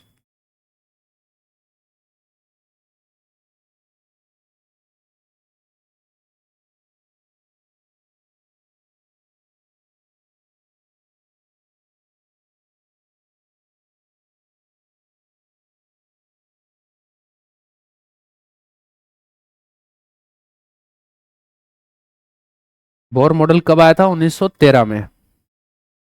अच्छा, मैंने एक बोर कॉम्प्लीमेंट्री प्रिंसिपल की बात की है कहीं ना कहीं, आया ना? उसको भी लिखना चाहिए आपको, बोर कॉम्प्लीमेंट्री प्रिंसिपल। वैसे मेंशन कर देना, आपको वैसे समझ में आ जाएगा कि दोनों नेचर एक साथ नहीं हो सकते कहीं पे। नीचे डालना बाद में, सारी कहानी के बाद में, बोर कॉम्प्लीमेंट्री प्रिंसिपल।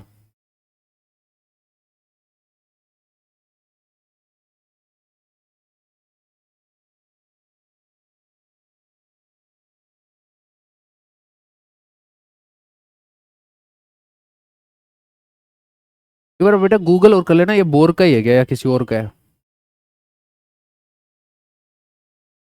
एक बार तो लिख लो पूरा, उसके बाद करना।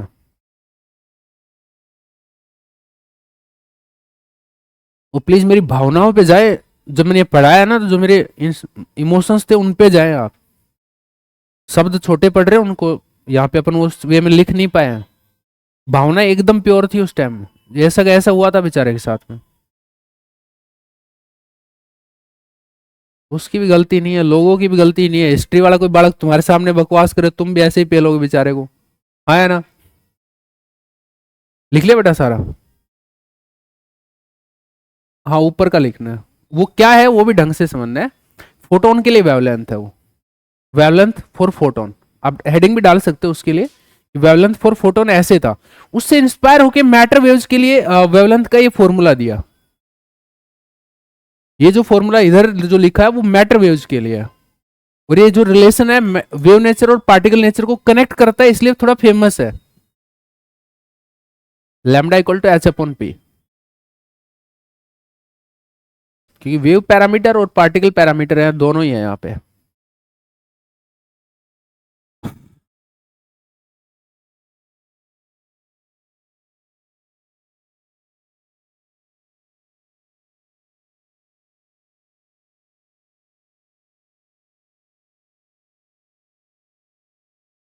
हो गया बेटा। एक बोर कॉम्प्लीमेंट्री प्रिंसिपल और देख ले क्या था।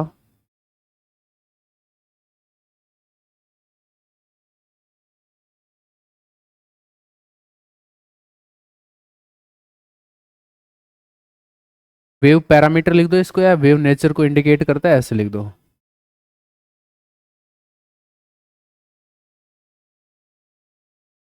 बोर कॉम्प्लीमेंट्री प्रिंसिपल गूगल मारे एक बार, चैट जीपीटी मारे एक्चुअली। बेटा बोल के बोल देना यार उसको। मैं जो बोल रहा हूँ वो यही बात है क्या, दोनों नेचर एक साथ नहीं हो सकते।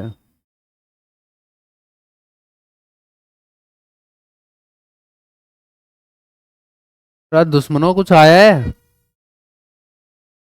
चैट जीपीटी पे वॉइस का मैसेज वो है ना ऑप्शन, इसीलिए दिया हुआ है मेरे जैसे इम्पेशेंट लोगों के लिए। हाँ।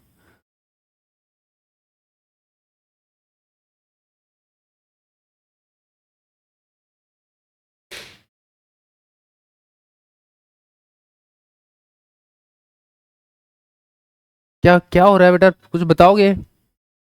भैया ऑनलाइन से मदद मांगी जा रही है, ये तो गोबर हो लिए इधर वाले हैं। बोर का ही है, इधर दे दे एक बार। Fundamental concept in quantum mechanics proposed by Niels Bohr in 1928. It expresses a deep truth about the nature of quantum system, that some physical properties are mutually exclusive, yet both are necessary for a complete description of reality. Yes. एक कोई बात नहीं, डाल दीजिए।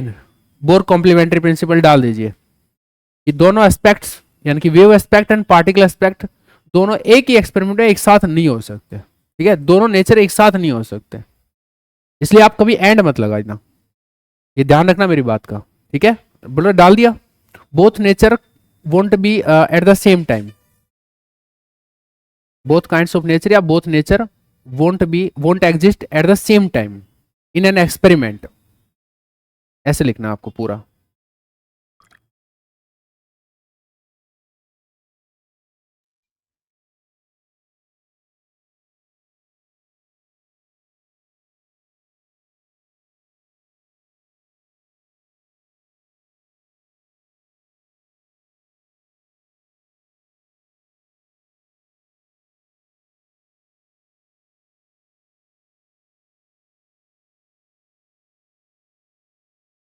चलो, तो अभी तक आपने क्या लिखा है? आपने डी ब्रोगली हाइपोथेसिस लिखा है एक्चुअल में। D Broglie's interpretation of bore quantization condition अभी नहीं लिखा है। तो अभी या तो हैशटैग डालिए, या फिर मैं डायरेक्ट लिखता हूँ चीजों को। टॉपिक आपने डाल ही रखा होगा, बताइए क्या लिखना है मुझे। According to de Broglie, the electron revolving around the revolving around the nucleus have a matter wave, has a matter wave, है ना? and this matter wave is a stationary wave, because energy should be constant for the electron moving in circular orbit. And for this wave to be stationary, the perimeter of the circular orbit should be integral multiple of wavelength of the matter wave associated with the electron. ये लिखना मुझे, आया समझ में? लिखो, according to de Broglie,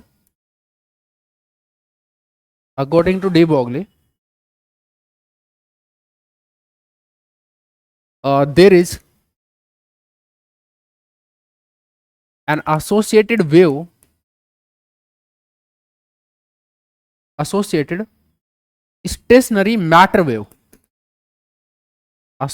stationary matter wave with the electron revolving in circular orbit around the nucleus.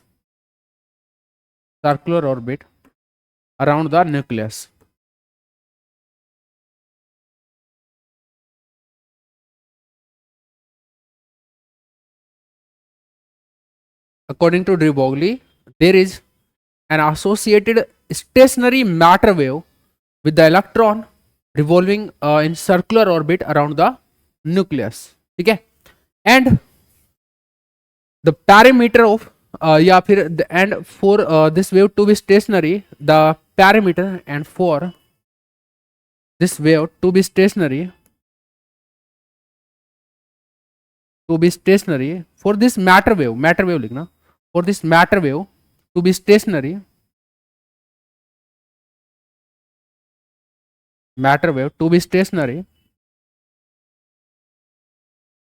Stationery की जगह एक और वर्ड भी लगते हैं अपन, standing wave,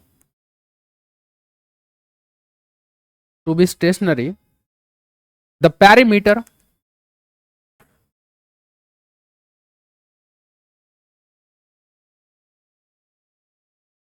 of circular orbit should be integral multiple of wavelength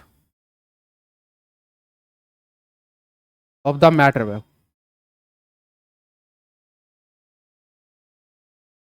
Should be integral multiple of wavelength of the matter wave. ठीक है बेटा, ये स्टेटमेंट खुद से बना लोगे आप, बातें समझ में आई तो बना लोगे, सीधी सी बात है। ऐसा क्यों, मैं एक बार और लिख दूं थोड़ा सा कि ऐसा क्यों रिक्वायर्ड है। Otherwise wave after some time wave will be vanished via distractive interference से वेव है वो खत्म हो जाएगी। And obviously no wave means no particle, for existence there should be stationary wave, और एनर्जी कांस्टेंट होना चाहिए, इसलिए भी स्टैंडिंग वेव रहनी चाहिए। यहाँ पे दोनों रीजन से बोल सकते हो, ठीक है। तो उसको लिखना चाहते या ऑब्वियस है तो मैं रहने दूं, स्टैंडिंग वेव क्यों नहीं चाहिए, एनर्जी कांस्टेंट रहती है ना, इस वजह से स्टैंडिंग वेव की एनर्जी कांस्टेंट रहती है, इसलिए आप थोड़ा लिख ही लीजिए। अदरवाइज अगर ऐसा नहीं हुआ, the matter wave will be vanished लिखो या will be will interfere distractively, will interfere distractively, ठीक है ना, वैसे डिस्ट्रक्टिवली की स्पेलिंग, ठीक है। एंड विल गेट वैनिस्ड मतलब है खत्म हो जाएगी। भाई मुझे और अच्छा शब्द नहीं मिल रहा तो इतना चल जाएगा, ठीक है। विल गेट वैनिस्ड कुछ भी लिख दो यार चलेगा, थर्ड फॉर्म भी ठीक है, vanished. And that means that is no existence of electron, that indicates या that is no existence of electron will be there.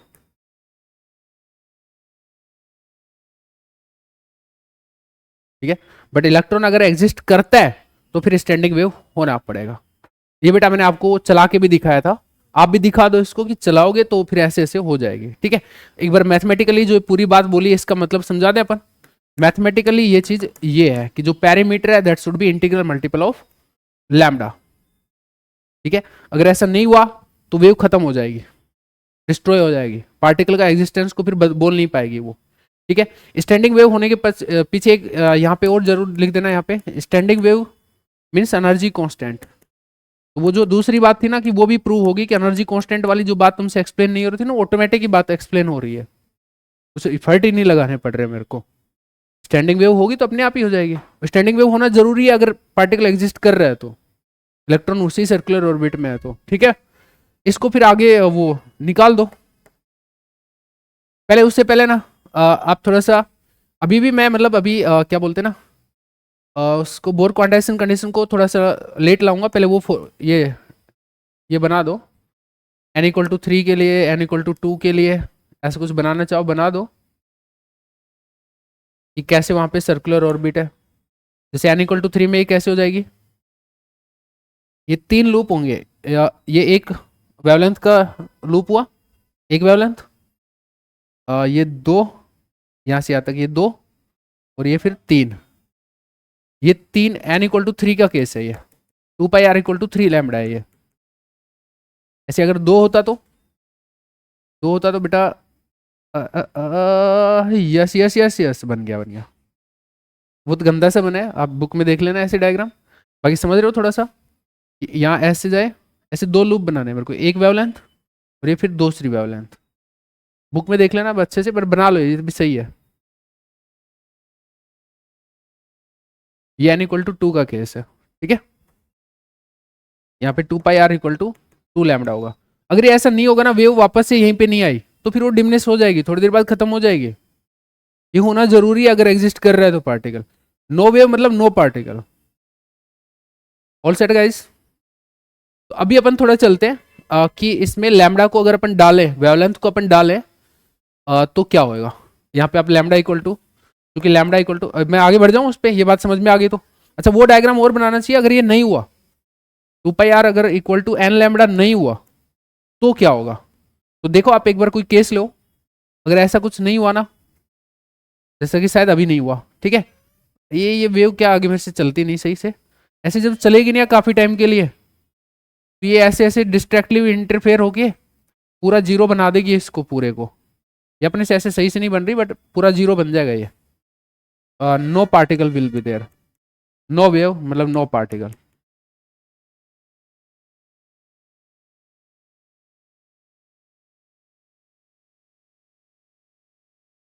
No existence of particle या no particle after some time, wave ही नहीं बचेगी,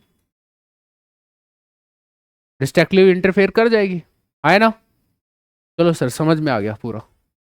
बोले बेटा बढ़ जाऊं मैं, बढ़ जाऊं। अब थोड़ा सा उसको दिखा देते हैं, बोर क्वांटाइजेशन लो या बोर क्वांटाइजेशन कंडीशन। अभी तक तो मैंने कौन सा एक्सप्लेन किया आपको कि एनर्जी कांस्टेंट क्यों थी, मैटर वेव मानते ही एनर्जी कांस्टेंट हो गई। ठीक है, दूसरा बोर क्वांटाइजेशन कंडीशन का डेरिवेशन बोल दो आप या कुछ भी बोल दो, क्योंकि 2πr=n लैम्डा होना चाहिए। लैम्डा क्या बेटा, h/p है, डाल दो उसको। 2πr=n, ये h/p हो गया। p क्या है बेटा सर, mv है, इस साइड में लिख दो बात अच्छा लगेगा। mv क्यों है बेटा, मैंने बता चुका हूं,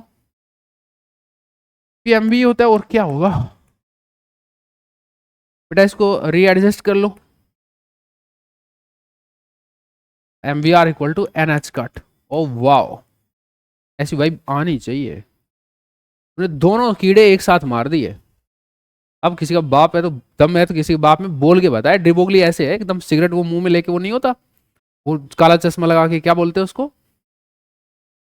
काला चश्मा लगा के जैसे वो सिगार मुंह में लेके दिखाते हैं ना यार, क्या बोलते हैं, मीम में नहीं देखते हो क्या तुम लोग, इसको बोलते हैं यार क्या बोलते हैं, स्वैग जैसा कुछ है वो। सिगार मुंह में लेके ऐसे, और सिगरेट वो क्या बोलते हैं, ब्लैक ग्लास लगा क्या ना, हाँ वाइट सी कुछ रहती है ऐसे, मतलब वो स्वैग वाला वो, thug life thug life thug life thug life. अभी ड्रिपोगली कुछ वैसा सब मूड में है। आया समझ में? चलो आगे। आगे सर क्या रह रहा है अभी बेटा? बोर थ्योरी खत्म हो गई है, लेकिन चैप्टर का नाम क्या था? Bore Sommerfeld theory. तो दूसरा बंदे का पूरा संघर्ष बच रखा है। तो कल हम क्या करने वाले हैं? सोमरफील्ड्स ट्रीटमेंट या Sommerfeld's extension to Bohr model. Actually अपने को ऐसे बोलना चाहिए, Sommerfeld's extension to Bohr model. Sir एक बात नहीं समझ में आ रही, एक्सटेंशन करेगा क्यों जब एक्सप्लेन तो हो ही गया था स्पेक्ट्रा? जब स्पेक्ट्रा तो एक्सप्लेन हो ही गया था ना पूरा, तो फिर क्या मूंगफली खाने के लिए एक्सटेंशन करेगा? क्वेश्चन आना चाहिए। एक्चुअल में कुछ समस्या थी जिसको एक्सप्लेन करने जा रहे के लिए उसने एक्सटेंशन किया। समस्या क्या थी कल बताएंगे। मिलते हैं नेक्स्ट एपिसोड में समस्या के साथ में, ठीक है? चलेगा आपको सबको? ठीक है। आपको ना कल क्लास मिस नहीं करनी। आपको सोमरफील्ड का जो ये ट्रीटमेंट है ना उसको बड़े क्लोजली फील करना है, ठीक है? चलो कल मिलते हैं। अभी इससे ज्यादा तो क्या बोलते हैं ना, इसमें क्या बोलते हैं, प्रोमो में दिखाया नहीं जाएगा, इतना ही दिखाया जाएगा प्रोमो में। मिस मत करना लेकिन, ठीक है? ये फोन किसका बेटा देख लेना है ना। अच्छा सीट का मेरे को बताया नहीं तुम लोगों ने, एसटीआर का क्या सीन है? तुम बताओ भाई क्या सीन है, या प्रोजेक्ट ही चल रहा है अभी भी? करें क्वेश्चन, मुझे उससे कोई मतलब नहीं है, क्वेश्चन करें। 20-25 करें। तूने भाई पूरे 50 किए हैं पीछे से? मुझे किए नहीं किए बताओ। अब कोई बात नहीं, 50 में 2 डाउट है तो क्या हो गया? कितने पीछे से पूरे 50? डाउट कितने हैं? 3-4 तो कोई बड़ी बात नहीं है, इतना ही है, ठीक है। एक बार दोबारा देखो उनको, 3-4। हाँ वो ऐसे वाले तो नहीं है कि कौन लोरेंट्ज इनवेरिएंट क्वांटिटीज है? अरे वो टॉपिक रह रहा है फूफो मेरा, वो एक टॉपिक रह रहा है। वो जब मैं सीट का डिस्कशन करूंगा ना, जैसे आज तो सारे बच्चे नहीं आए तो मैं आज नहीं कर रहा था, जैसे जब भी करूंगा ना तो मैं पहला टॉपिक वो लिखवाऊंगा, उसके बाद में आगे बढ़ूंगा, तो बेस्ट वो तो हो जाएगा।